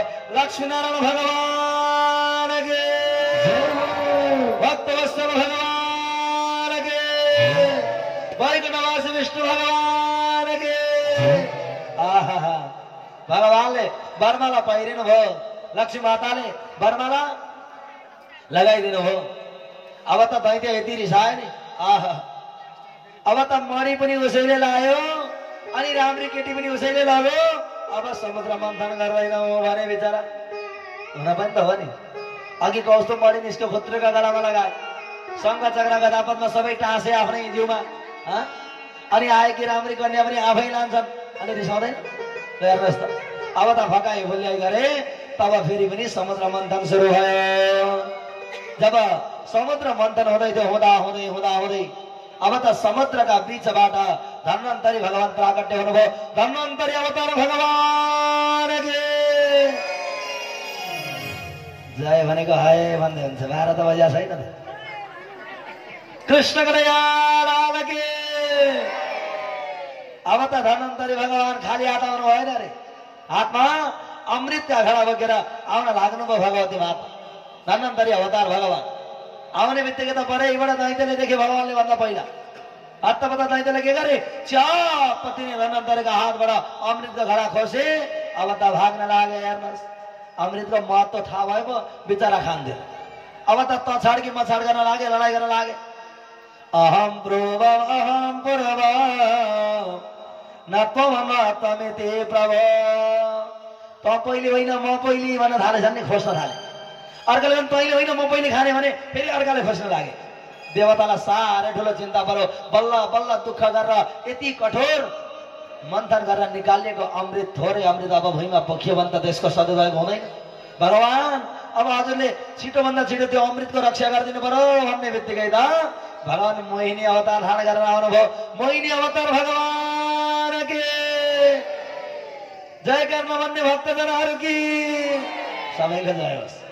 मोहिनी अवतार भगवान आउनु भएछ, साह्रै राम्रो रूपलाई परिवर्तन गरेर। लु हेर्नुहोस्, यति राम्री स्त्री बनेर कन्दुकम भनेको खेलाउन खेलाउँदै खेलाउँदै खेलाउँदै आउनु भएछ। दिशा विदिशा चम्काउँदै चम्काउँदै आउन लाग्नुभयो। यति सुन्दर छ नि प्रतिबिम्ब भगवानको। अब त आउन आउँदै दैत्यको आँखा परेछ। त्यतैतिर दैत्यको आँखा पर्यो मोहिनी अवतार भगवान। अब त हत्तपत्त लगेर भन्न लागे, अब हामी साह्रै मूर्ख छौँ, हामीले आजसम्म बाँडेर खान जानेका छैनौँ। त्यसैले गर्दा हेर, अब हामी दाजुभाइमा झगडा गर्नु हुँदैन, यिनै स्त्रीलाई बाँड्न दिनुपर्छ, यिनले जसलाई दिन्छन् त्यतिले खानुपर्छ भने सबैले हुन्छ हुन्छ भने मक्खा परे गए। मोहिनी अवतार भगवानका छेउमा गएर भन्न लागे, देवी तिमी को हो? अप्सरा हो कि स्त्री हो कि को हो तिमी? सुन्ने बित्तिकै बिचरा भगवान मुस्कुराउँदै मुस्कुराउँदै के भन्नुहुन्छ अरे, म भगवान कोही पनि होइन, म एउटा गणिका स्त्री हुँ, म त वेश्यावृत्ति गर्नेवाला स्त्री हुँ भन्ने बित्तिकै त झन् मक्खा परे बिचरा दैत्यहरू। प्रभु हजुरले एउटा काम हाम्रो गरिदिनु पर्यो। तिमीले कस्तो काम? हामी साह्रै अभिमानी छौँ, हामी दैत्य हौँ, हामीले बाँडेर खाना आजसम्म सिकेनौँ पनि, जानेका पनि छैनौँ। त्यसैले गर्दा यहाँ हाम्रो दाजुभाइको लडाइँ भइरहेको छ। दुःख गरेर बल्ल बल्ल कठोर समुद्र मन्थन गरेर निक्लेको यो अमृत छ। अब हजुरले हामीलाई बाँडेर खुवाउनु पर्यो भनेको त भगवानले के भन्नुभएछ? सबैभन्दा अत्यन्त दुःख काम भनेको भान्सेको काम अरे हो कि? हेर्नुहोस्, जति नै मिठो पकाएर खाए एउटा न एउटा चिजमा अवशेष लगाइहाल्छन् हो कि? कहिले खोर्सानी लागेन भनौँ, कहिले नुन धेर भयो भनौँ, कहिले मसला धेर भयो भनौँ, एउटा न एउटा अवशेष त लाउँछन् नि हो कि? एकचोटि भनिदिनु न राधे राधे, सबैले भनिदिनु न राधे राधे। अब त के गर्ने? म त यो भान्सेको काम गर्दैन भगवान पन्सिना खोज्नु भएको छ तर किन दैत्यले दिन्छन् र होइन प्रभु होइन हामी केही पनि अब्जेक्ट लाउँदैनौँ पक्का लाउँदैनौँ पक्का भरे फेरि कसैलाई धेर कसैलाई थोरिदियो भने प्रभु हजुरले जसलाई जति दिनुहुन्छ हामी खुसी छौँ भगवान फेरि बाटो के भन्नुभएछ यदि भरे मैले एउटालाई मात्रै दिएँ भने हामी मान्नेछौँ पक्का पक्का ल ठिक छ खै ल बाबाले आफ्नो हातमा खिच्नुभयो अमृतको घडा अनि भन्नुभयो दैत्यलाई भन्नुभयो दैत्य एउटा कुरा भन्छु ल भन्नुभएछ के कुरा हेर यी उनीहरू चाहिँ को हुन् नि परका ती पनि हाम्रै दाजुभाइ हुन् देवता हो त्यसो भए हेर अमृत पान गर्नका लागि त ननुहाइकन हुँदैन नुहाएर भन्नुभएछ नुहाउन पठाउनु भयो समुद्रमा गए डुबुल्की मारे हात बताए अनि भन्नुभएछ हेर लाइन लाग्नुपर्छ अब दैत्यलाई खुसी पार्नुभएछ दैत्य हो यो अमृत भन्ने चिज कस्तो हुन्छ भने नि माथि माथि पानी हुन्छ अनि भित्र चाहिँ थिगर हुन्छ जसरी मोही पारेका बेलामा अनि मोहीलाई त्यतिकै ठेकीमा छोडिदियो भने के हुन्छ त्यो जति पनि छ नि बाक्लो बाक्लो चाहिँ मुनि बस्छ पानी चाहिँ माथि आउँछ कि आउँदैन कि हाँ कि ना गरिदिनु न 12 बजे छैन त कि हाँ कि ना त गरिदिनु न कमसे कम त भन्न लाग्नु भएछ त्यसरी फकाउन लाग्नु हो हेर यो अमृत भनेको कस्तो चिज भने फिगर चाहिँ मुनि हुन्छ बाक्लो यो पानी पानी माथि छ हेर कमसे कम तिमीहरूकै दाजु हुन् नि त ती पनि उनीहरूले पनि त दुःख गरिरहेछन् नि त्यसैले गर्दा यो पानी पानी चाहिँ तिमीहरूका दाजुहरूलाई दिउँ अनि थिगर थिगर चाहिँ तिमीहरू खानु भन्नुभयो दैत्यलाई के थाहा अमृत थिगर हुन्छ कि पानी हुन्छ के थाहा अब ल हुन्छ भने पक्का पक्का ल लाइन लाग देवतालाई भन्नु ए छिटो गर के को ढिलो गरिरह सबै देवता पनि लाइन लागे भगवान बिचमा उभिनु कति बाटो हुनुहुन्छ हेर्नुहोस् अनि के गर्नुभएछ अनुहार चाहिँ पार्नुभयो दैत्यतिर अमृतको घडा चाहिँ देवतातिर लडाउनु भएछ देवतालाई हात थप छिटो भन्नुभयो दिँदै हुनुहुन्थ्यो अनुहार देवता छ नि मख पार्नु पर्यो नि दैत्यलाई मुसुक्क हाँस्नु भएको छ त्यस्तो प्रतिबिम्ब देखाउनु भएको छ अमृत दिँदै जाँदै हुनुहुन्थ्यो जाँदा जाँदै सूर्य र चन्द्रमा जब सूर्यलाई दिनुभयो चन्द्रमालाई दिने बेलामा त घडा कोल्ट्यो पुरै स्वर भानु नाम गरेको दैत्यले थाहा पाएछ स्वर भानु नाम गरेको दैत्यले थाहा पायो हातबाट डगर्दै डगर्दै गयो सूर्य र चन्द्रमाका बीचमा ठ्याप्पै पस्यो हात थापो स्वाट अमृत खाइहाल्यो सूर्य र चन्द्रमाले भने भगवान दैत्यले त अमृत पान गर कसले स्वर भानुले अब त भगवानले त्यति बेला सुदर्शन चक्र छोडिदिनु भयो त्यति बेला स्वर भानुको शिर छेदन गरिदिनु भयो तर अमृत पान गरेका कारणले गर्दा यो मरेन यसको शिर उडेर आकाशमा गयो धड पृथ्वीमा लड्यो त्योभन्दा अगाडि 7वटा मात्रै ग्रह थिए 7वटा मात्रै ग्रह थिए तर आज स्वर भानु नाम गरेका दैत्यले अमृत पान गरेर भगवानले यसलाई शिर छेदन गरेका कारणले गर्दा यसका शिरबाट राहु उत्पत्ति भयो अनि धडबाट केतु उत्पत्ति भयो भक्तवत्सल भगवान की 7वटा ग्रहमा 2टा ग्रह थपे 9वटा ग्रह भयो त्यही भएर धर्मशास्त्र ज्योतिष शास्त्रहरूमा केतु अगाडि लाग्यो राहु र केतुका बीचमा डरलाग्दा मंगल र शनि ग्रह उछिटिएर बस्यो भने कालसर्प योग हुन्छ भनेर ज्योतिष शास्त्रमा भन्ने गरिन्छ विद्वानहरूले वर्णन गर्नुभएको छ त्यसले गर्दा आज यहाँ पनि स्वर्भानु नाम गरेको दैत्य राहु र केतु बनेर लान लागे अब यता के भयो बिचरा यही कारणले गर्दा स्वर्भानु नाम गरेको दैत्यले अमृत खाएको सूर्य र चन्द्रमालाई देख्न नसकेका कारणले गर्दा राहु र केतुले कहिलेकाहीँ सूर्य र चन्द्रमालाई आक्रमण गर्ने गर्छन् अरे हो कि अनि हामी चाहिँ अब छोड्दै चम्मरे छोड्दै भन्दै कराउँछौँ मरिमरि होइन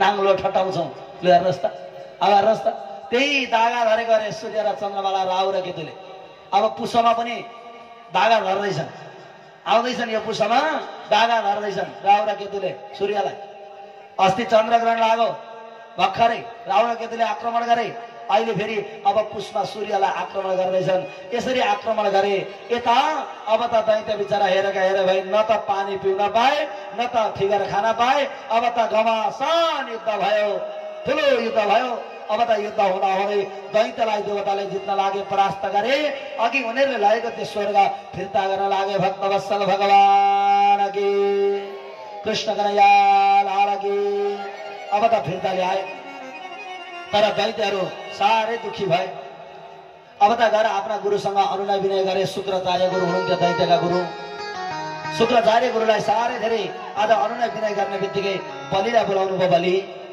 ठिक छ, एउटा यज्ञ गर्नुपर्छ। सबै दैत्यले यज्ञ गरे। कस्तो यज्ञ भन्दा विश्वजित नाम गरेको यज्ञ। शुक्राचार्य गुरुले दैत्यलाई के नाम गरेको यज्ञ गराउनु भयो भन्दा विश्वजित नाम गरेको यज्ञ। विश्वलाई जित्ने यज्ञ गराउनु भयो। जब यज्ञ गर्दा गर्दै एउटा यज्ञ कुण्डबाट सुन्दर रथको निर्माण भयो। सुन्दर रथ बाहिर निस्किन लाग्यो।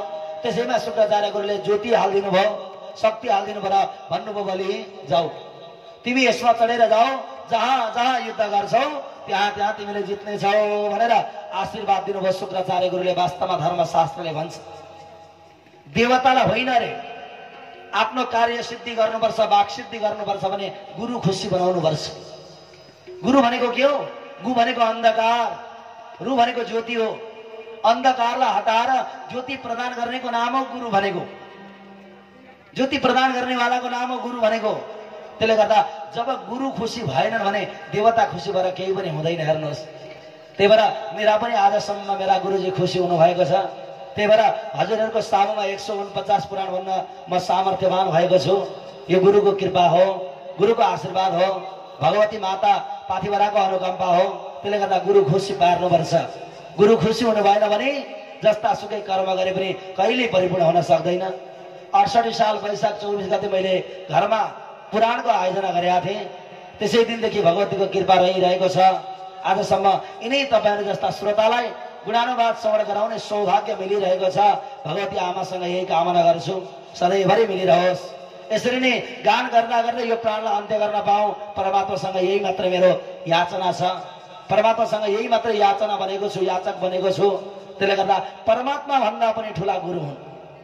कहिले पनि गुरुलाई हामीले गलत्याउनु हुँदैन, गुरुको अनादर गर्नु हुँदैन। गुरु त त्यस्ता हुन्। हेर्नुहोस्, हामी पुकार गर्ने गर्छौँ नि गुरु माता पिता, गुरु बन्धु सखा।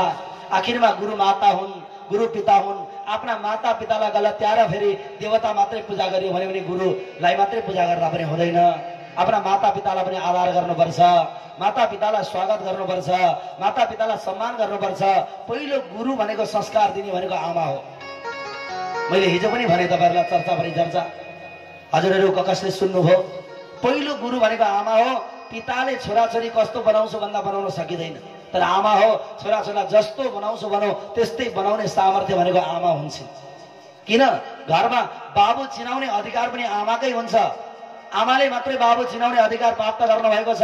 त्यसले गर्दा आमाले जसलाई पिता भन् भनेर सिकाउनुहुन्छ उसैलाई हामीले पिता भनिरहेका हुन्छौँ। त्यसले गर्दा पहिलो गुरु भनेको आमा हो, दोस्रो गुरु भनेको पिता हुन्, पहिलो गुरुकुल भनेको घर हो, अनि मात्रै हामी बाहिर फेर घुम्ने गर्छौँ। त्यसले गर्दा छोराछोरी कस्तो बनाउनुपर्छ, कस्तो संस्कार दिनुपर्छ, कस्तो संस्कार दिएर हुर्काउनुपर्छ, कस्तो संस्कृति सिकाउनुपर्छ यो बाबु भन्दा पनि आमाले जान्नुपर्छ भनेर यसरी आज यिनै कुरा वर्णन गर्नुभयो। समुद्र मन्थनका दिव्य कथा श्रवण गराउनुभयो। दैत्यहरूले आज अन्तिममा हारेका फेरि पनि गुरु खुसी पारे, विश्वजित नाम गरेको यज्ञ गरे। अनि यज्ञ गरेर बिचरा बलि त्यही रथमा चढेर जानुभयो, युद्ध गर्नुभयो। जहाँ जहाँ युद्ध गर्नुभयो सबै जित्नुभयो। फेरि सम्पत्ति हातमा पर्यो। अब के गर्ने? सम्पत्ति सबै हातमा ल्याए। त्यही समयमा खुसी भएर बलिले नर्मदा नदीका तटमा यज्ञ गरिराख्नु भएको थियो। उनकी पत्नीको नाम थियो विन्ध्यावली। बलिकी पत्नीको नाम हो विन्ध्यावली। नर्मदा भरे नर्मदा भन्नु होला, फेरि नर्मदा। यिनै नर्मदा नदीका तटमा यज्ञ गर्दै हुनुहुन्थ्यो शुक्राचार्य गुरुले। यता के भयो? बिचारा अदिति मातालाई ठुलो चिन्ता पर्यो। अब बल्ल बल्ल फिर्ता ल्याएको सम्पत्ति फेरि दैत्यले हडपे। बाबु आमालाई त चिन्तै हुन्छ नि, हो कि होइन? के गर्ने? आफ्ना छोराछोरीको दुःख त कसले हेर्न सक्छ र? छोराछोरीलाई दुःख पर्यो भने बाबु आमाले हेर्न सक्नुहुन्न। आज यहाँ वास्तवमा छोराहरूको दुःखलाई देख्न सक्नु भएन। अदिति मातालाई साह्रै ठुलो पीडा भयो। आफ्ना पति जब तपस्या गरेका ठाउँमा गएर अनुनय विनय गर्नुभयो, प्रभु अवश्य पनि ती मेरा छोराका सम्पत्ति फिर्ता गर्नेवाला मलाई छोरा दिनुहोस्।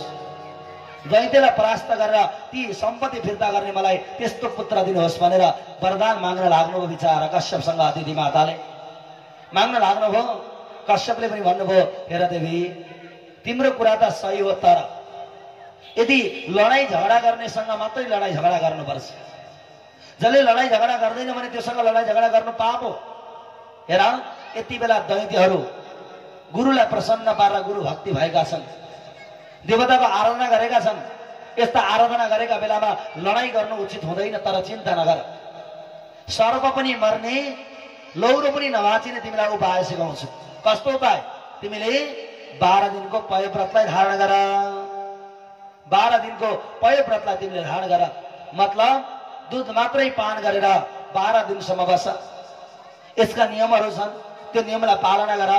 यो नियमलाई पालना गर्यो भने तिम्रा घरमा साक्षात स्वयं परब्रह्म परमात्मा छोरो बनेर आउनुहुन्छ। तिम्रा घरमा छोरो बनेर आउनुहुन्छ। धर्मशास्त्रले भन्छ वास्तविक तपाईँ हामीले पनि गर्न सक्ने नियम हो। के गर्नुपर्छ?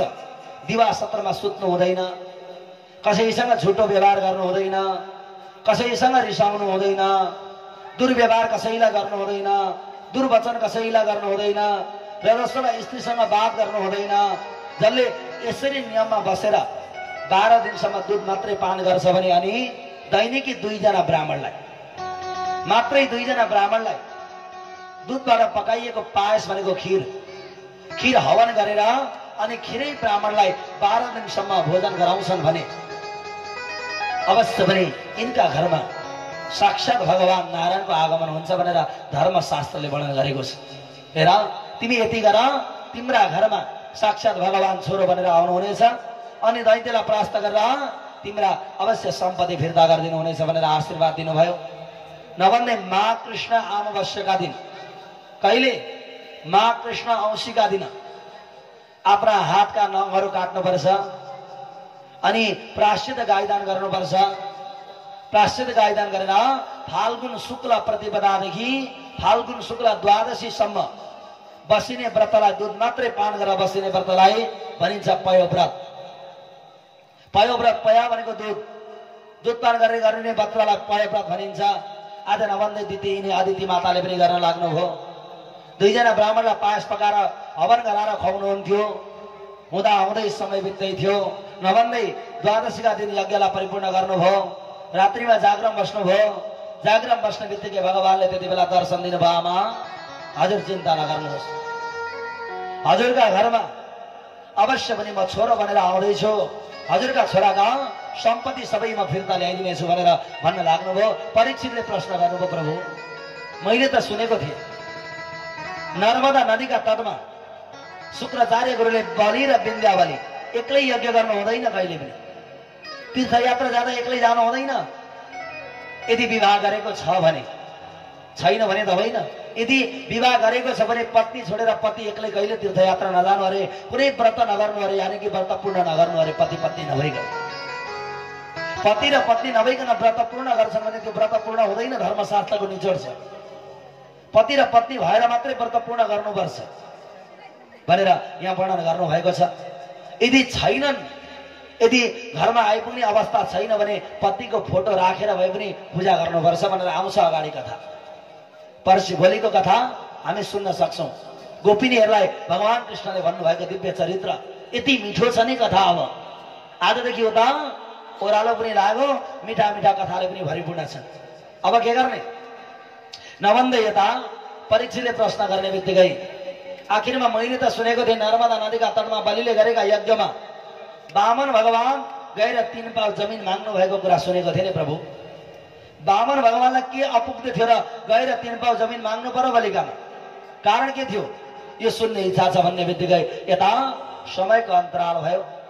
सुखदेव महाराजले परीक्षितलाई भन्नुभयो, आखिरमा यिनै व्रतलाई पूर्ण गर्ने बित्तिकै द्वितीय यिनै अदितिका गर्भमा साक्षात भगवान कहिले पनि आउनु पर्दैन थियो गर्भमा। हामी मनुष्य गर्भधारण गर्छौँ तर भगवानको गर्भधारण हुँदैन। इच्छाधीन हुन् भगवान भनेका, जति बेला इच्छा गरे त्यति बेला प्राकट्य हुनेवाला हुन्। अब त नभन्दै समय बित्दै थियो।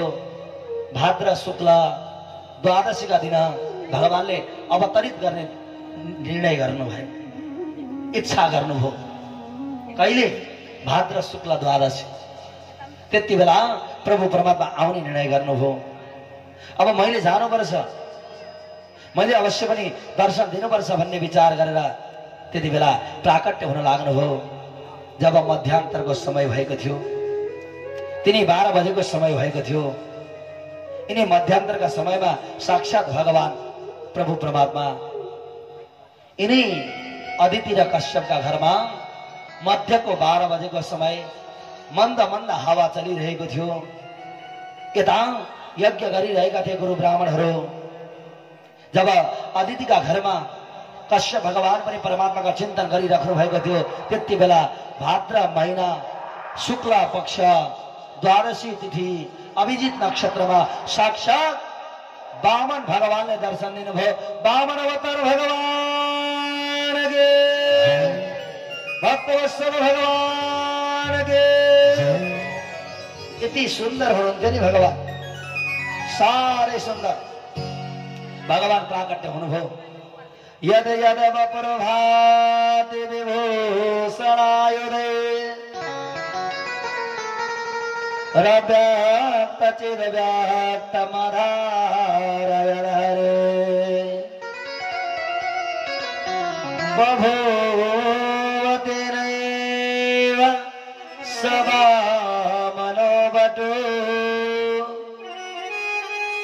सम्पश्यतो दिव्या गतिर्यथा नट। यति सुन्दर हुनुहुन्थ्यो अरे भगवान, साह्रै सानो बलिता साक्षात प्रतिमूर्ति प्राकट्य भएर दर्शन दिनुभयो आमालाई। आमाले भन्नुभयो, आमा चिन्ता नगर्नुहोस्, हजुरका छोराले जति दुःख पाएका छन् नि अब दुःख पाउने छैन, म आइसकेँ, हजुरले कुनै चिन्ता नलिनुहोस्। आमालाई भन्नुभयो, सानो बालक कस्तो हुन्छ, भर्खर जन्मेको बालक, त्यस्तै प्रतिमूर्ति भएर आमाका काखमा लड्नुभयो साक्षात परब्रह्म परमात्मा। साना थिए अरे हात भगवानका, अनि सानै अङ्गुल थिए भगवानका। आज वामन भगवान सुन्दर दर्शन दिन लाग्नुभयो। सबैजना त्रिदेवहरू दर्शन गर्न भनेर आए। आकाशबाट पुष्पवृष्टि हुन लाग्यो भगवान। जब पुष्पवृष्टि हुने बित्तिकै सबैजना देवी देवता आएर भन्न लागे, कश्यप तिम्रो गृहस्थ धन्य भयो, गृहस्थ आश्रम धन्य भयो। तिम्रा घरमा त छोरा होइन, साक्षात भगवानको आगमन भएको छ, साक्षात परमात्माको दर्शन भएको छ हेर, तिम्रो गृहस्थ आश्रम धन्य भयो भनेर सबैले जय जयकार मनाए। अब त बढ्दै बढ्दै जानुभयो साना वामन, साना साना हरि भगवान बलि वामन। अब त वामन साना साना टुकुर टुकुर हिँड्ने हुनुभयो। यति सानो हुनुहुन्छ नि प्रभु परमात्मा। आउनुहोस् एउटा मिठो भजनमा आनन्द गरौँ। तिनै साना साना हरि आए बलि वामन, यिनै वामन भगवान आज प्राकट्य भएर दर्शन दिँदै हुनुहुन्छ। समय अन्तराल भयो, सबैलाई आनन्द दिँदै हुनुहुन्छ, सबैलाई मन्त्रमुग्ध गराउँदै हुनुहुन्छ, आनन्दले भरिपूर्ण भएका छन्। आउनुहोस् हामी पनि एकछिन परमात्माको पुकार गरौँ। बोले भक्तवत्सल भगवान के।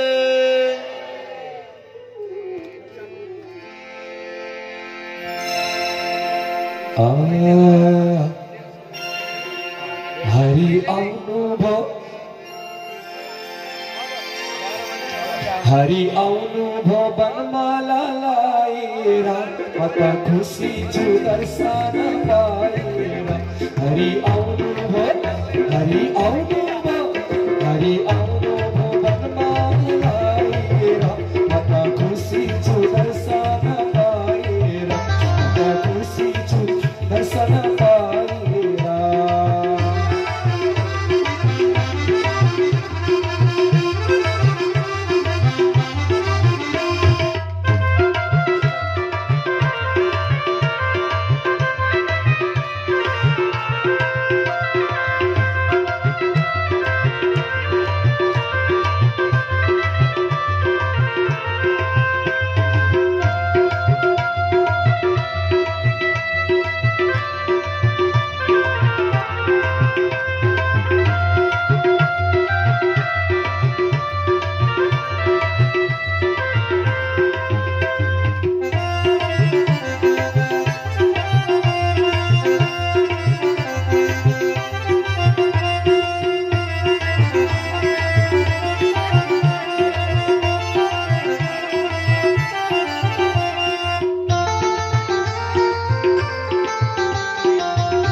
राम।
बोले भक्तवत्सल भगवान की जय।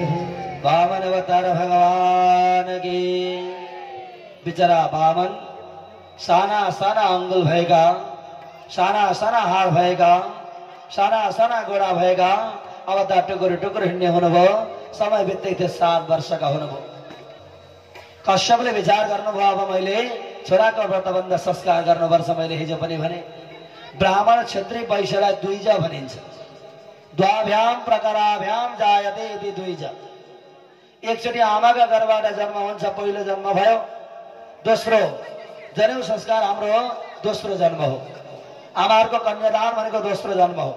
त्यसले गर्दा किनभने अर्का कुलमा सार्नेवाला हो तपाईहरुलाई, माइतबाट अर्को कुलमा सारिने हो। त्यही भएर दोस्रो जन्म आमाहरूको कन्यादान हो। त्यही भएर कन्यादान महादान भनिन्छ। तर के गर्नु, अहिले कन्यादान गर्नै पाइँदैन। क्याम्पस पढ्न गएकी छोरी हुँदै हुँदै जान्छ, के गर्नु है, गाह्रो छ नि। एकचोटि भनिदिनु न राधे राधे, सबैले भन्नु राधे राधे। अब के गर्ने, यहाँ व्रतबन्ध गर्ने समय भयो। समय भएका कारणले गर्दा ब्रह्मसँगको सम्बन्ध हो व्रतबन्ध भनेको। ब्रह्मा विष्णु महेश्वरले आज जनेउ बनाउनु भएको छ। ब्रह्माले सङ्गिनु भएको छ, विष्णुले तिब्र्याउनु भएको छ, अनि शङ्करले शिखा पार्नु भएको छ। त्यो जनै जनाई हो। 96,000 पल्ट लपेटिएको अनि तिनै मन्त्रले अभिमन्त्रित गरिएको त्यो जनाई जनाई हो। त्यही भएर भगवानको शरीर कतिको छ अरे, आफ्नो अङ्गुलको 96 अङ्गुलको भगवानको शरीर हुन्छ। मनुष्य जति नै अग्लो भए तापनि, जति नै होचो भए पनि आफ्नो अङ्गुलको 84 अङ्गुलको शरीर हुन्छ। त्यति भिन्नता छ भगवान र हामी। ध्यान दिनु, हाम्रो शरीर कति अङ्गुलको? 84। भगवानको 96 अङ्गुलको। त्यति भिन्नता छ हाम्रो र भगवान। अनि मनुष्यमा के हुन्छ, छाया देखिन्छ, परमात्माको छाया हुँदैन। मनुष्यको छाया हुन्छ, भगवानको छाया हुँदैन। अब त यहाँ व्रतबन्ध गर्ने समय आयो। सुन्दर ढङ्गले व्रतबन्ध गर्न लाग्नुभयो। बृहस्पति गुरु पनि आउनुभयो, अम्बिका माता, पिता सूर्य, ब्रह्माले वरुणले सबैजना आउनुभयो। यज्ञ प्रारम्भ भयो, व्रतबन्ध संस्कार हाम्रो पनि हुँदैछ 23 गते। हिजोका भोले बाबाको हिजो बेलुका आउनु भने भोले बाबाले यहाँ दिव्य दर्शन पो दिनुभयो। ताण्डव नाचेर आहा, एकचोटि भनिदिनु न राधे राधे, सबैले भन्नुला राधे राधे। अब त यहाँ त्यस्तै भयो, व्रतबन्ध संस्कार हुनेवाला हो। बृहस्पति गुरुले यज्ञ पवित्र दिनुभयो, पिताले मृग चर्म दिनुभयो, सूर्यले गायत्री मन्त्र दिनुभयो, ब्रह्माले कमण्डलु दिनुभयो, वरुणले छत्र दिनुभयो, सप्तऋषिले कुश दिनुभयो र आमा अम्बिका माताले, भगवती अम्बिका माताले भिक्षादान दिनुभयो। त्यही भएर पितालाई भिक्षादान दिने अधिकार छैन व्रतबन्धमा। पितालाई भिक्षादान दिने अधिकार छैन, आमालाई मात्रै छ। भरिसके त धर्म ग्रन्थले के भन्छन् भने गुरु गायत्री गुरु एउटा हुन्छन्, विद्याका गुरु धेरै हुन्छन्। विद्याका गुरु धेरै हुन्छन् किनभने जहाँ गएर जहाँ पढिन्छ त्यहीँ गुरु बनिनुहुन्छ। जस्तै मलाई वेद पढाउने रुद्रचण्डी पढाउने अर्कै गुरु हुनुहुन्थ्यो, पछि लघु सिद्धान्त पढाउने गुरुजी अर्कै बन्नुभयो, पछि वृन्दावनमा गएर भागवत पढाउने गुरुजी अर्कै बन्नुभयो। अनि हामीले उता आचार्य गर्दा अरू नै गुरुहरू हुनुहुन्थ्यो भने गुरु भनेका धेरै हुन्छन् तर गायत्री गुरु एउटै हुनुहुन्छ। त्यही भएर पितालाई गायत्री गुरु बनाउन पाइँदैन, धर्मशास्त्रको निर्णय छ। किन? पिता त त्यसै पनि गुरु हुनुहुन्छ, पिता त स्वतः गुरु हो। त्यसले गर्दा गायत्री गुरु बेग्लै बनाउनु पर्छ। यहाँ पनि कश्यप ऋषिले मन्त्र दिनु भएन छोरालाई, उहाँसँग सामर्थ्य थियो नि, शक्तिवान हुनुहुन्थ्यो नि, उहाँले आफै दिएको भए भइहाल्थ्यो नि आफ्नो छोरा। तर अहिले चाहिँ हामी के गर्छौँ भने पछि गुरुको कुनै पनि अन्त्येष्टि कर्म गर्दैन भनेर आफूलाई मन्त्र सुनाउने गुरुको अन्त्येष्टि कर्म गर्नुपर्छ, यानि कि छाक बार्नुपर्छ, पछि तर्पण गर्नुपर्छ, अनेक प्रकारका कर्महरू धेरै छन्, ती गर्दैनन् भन्नका खातिर अहिले बाबुले मन्त्र सुनाउँदा हुन्छ भन्ने चलन छ। तर भरिसके धर्मशास्त्रले त्यो मान्दैन, गुरु बेग्लै हुनुपर्छ। बाबुआमा भनेका स्वतः गुरु हुन्। त्यसले गर्दा यहाँ पनि आज कश्यपले मन्त्रदान गर्नु भएन। अब त के गर्ने? सूर्यले गायत्री मन्त्र सुनाउनु भयो। सूर्य भगवानले मन्त्रदान दिइसकेपछि भिक्षावृत्ति जब माता भगवती अम्बिकाले दिनुभयो अनि जब भिक्षा माग्न जाने सम्पूर्ण कुराहरू बृहस्पति गुरुले बताइदिनु भयो। अब त नभन्दै मन्त्रदान गरिसकेपछि भिक्षा माग्नका लागि भनेर वरुण पनि निस्किन लाग्नुभयो। कहाँ भन्दा नर्मदा नदीका तटमा जनाई लगाउनु भएको छ, मोटो मोटो जनाई, कौपिन लाउनु भएको छ। व्रतबन्ध गर्दा कौपिन बिनाको व्रतबन्ध हुँदैन, कर्धनी बिनाको व्रतबन्ध हुँदैन। अहिले त हामी देख्ने गर्छौँ, कट्टु ठुलो कट्टु लाउँदा भइहाल्छ नि, हाफपेन्ट लाउँदा भन्छौँ होइन, धोती लाउनुपर्छ, धोती लाउने भनिन्छ भन्दै। व्रतबन्ध भनेको धोती लाउने हो, व्रतबन्ध भनेको ब्रह्मासँगको सम्बन्ध हो। तपाईँका छोराछोरी साह्रै धेरै बिरामी भए, साह्रै धेरै रोगी भए, व्रतबन्ध गरेर ती 9वटा थापिएका अष्टकलशहरू छन्, तिनी 8वटा कलशद्वारा अभिषेक गरिदिनुहोस्। मन्त्र पढी पढी ती छोराछोरीका आधा रोग त्यति बेलै निको हुन्छ। म पनि धेरै रोगी हो। पहिले हाम्रा गाउँमा जानुभयो र सोध्नु भने त्यो त पिण्ड रोगी हो भन्छन् मलाई अहिले पनि, पहिलेकाले त, अहिले त भन्नुहुन्न। म साह्रै रोगी हो। सानामा जब म 7 वर्षको थिएँ, 7 वर्षमा मेरो व्रतबन्ध संस्कार गरियो। त्यो व्रतबन्ध संस्कार गरेदेखि मनै अर्कै भयो।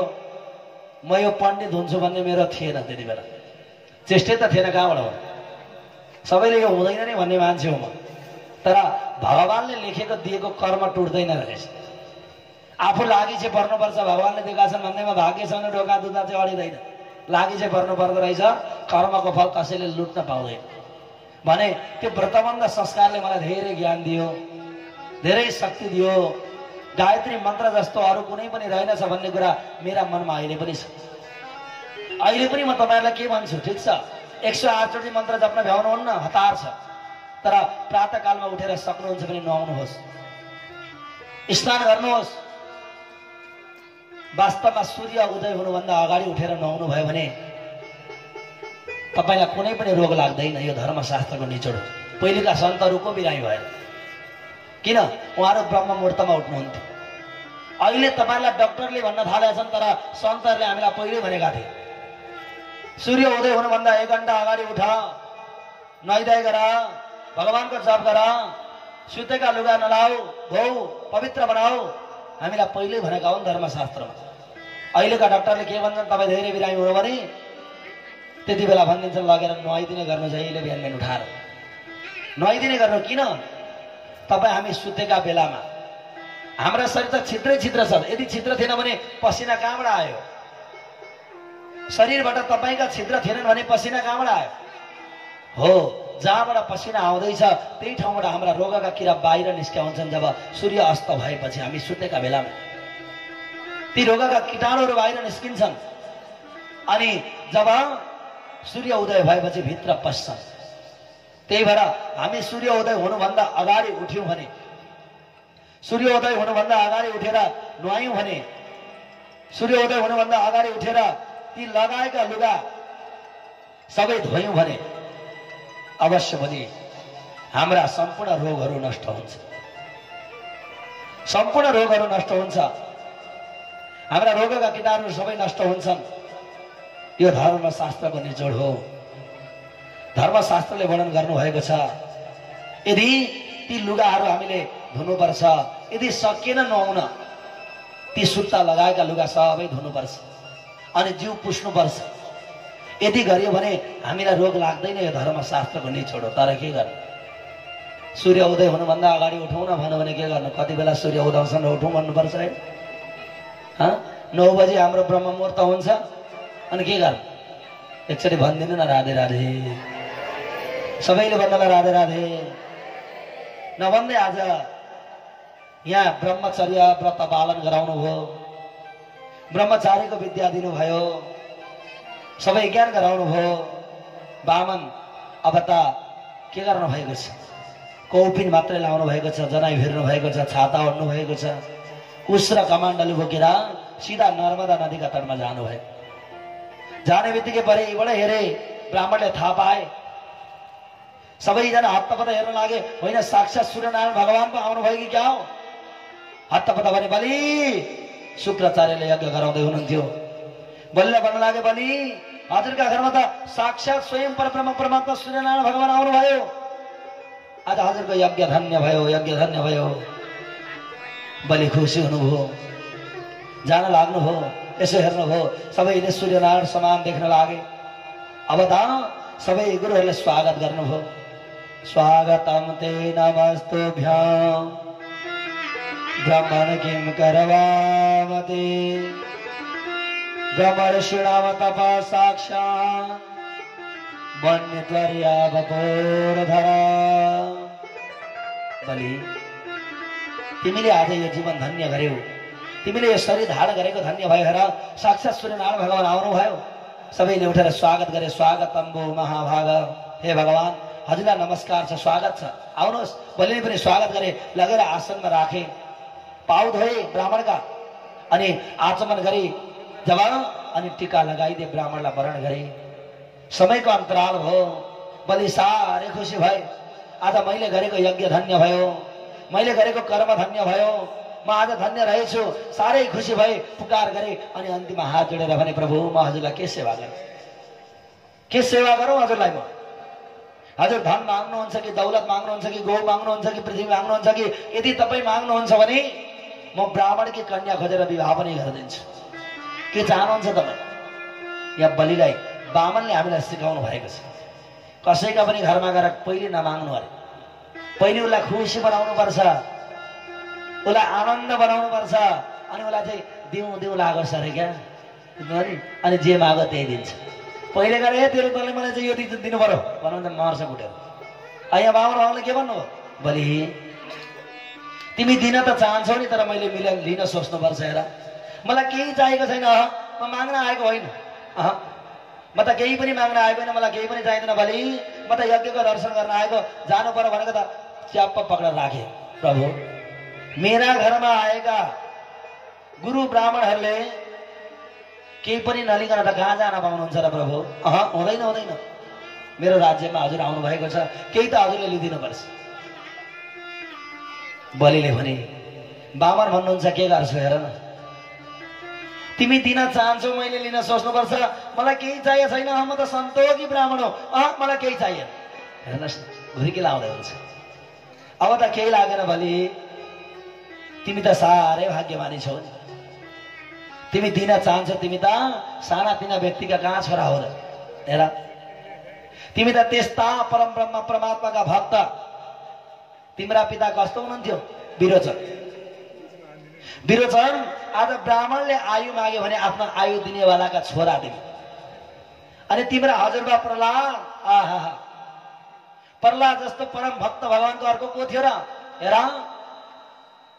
प्रहलाद त आज भगवानलाई साक्षात तपस्याका तपोबलले गर्दा भगवानका चिन्तन गरेर खम्बा फोडेर निसिम्म भगवानलाई प्राकट्य गर्नेवाला त्यस्ता प्रहलादका नाति पो त तिमी कहाँ साना तिना छौ अनि तिम्रो बुढा हजुरबा नै बुढा हजुरबा हिरण्यकश्यप ऊ जस्ता बलवानको थियो र हेर राम राम राम राम आज त्यस्ता बलवान सन्ततिका तिमी सन्तति पूर्वजका पूर्वज तिमी बलि तिमी पनि दिन त चाहन्छौ तर मैले लिन सोच्नुपर्छ हेर न आज यसो जब गर्नु पर्यो भनेर उता दुई रिङ्गेका बाटामा बसेको सबैले गाली गरे खेदाए भागेमा अब के गर्नु बस्ने ठाउँै दिएन यदि तिमी दिन्छौ भने मलाई मात्रै 3 पाउ जमिन देऊ न त मलाई केही पनि चाहिँदैन दिन चाहिहाल्यो ठिक छ तिमीले इच्छा गर्यौ ठिक छ मलाई दिन्छ भने ती 3 पाउ जमिन देऊ बलि हाँसे राम राम राम होइन मान्छे हेर्दा चाहिँ पुड्को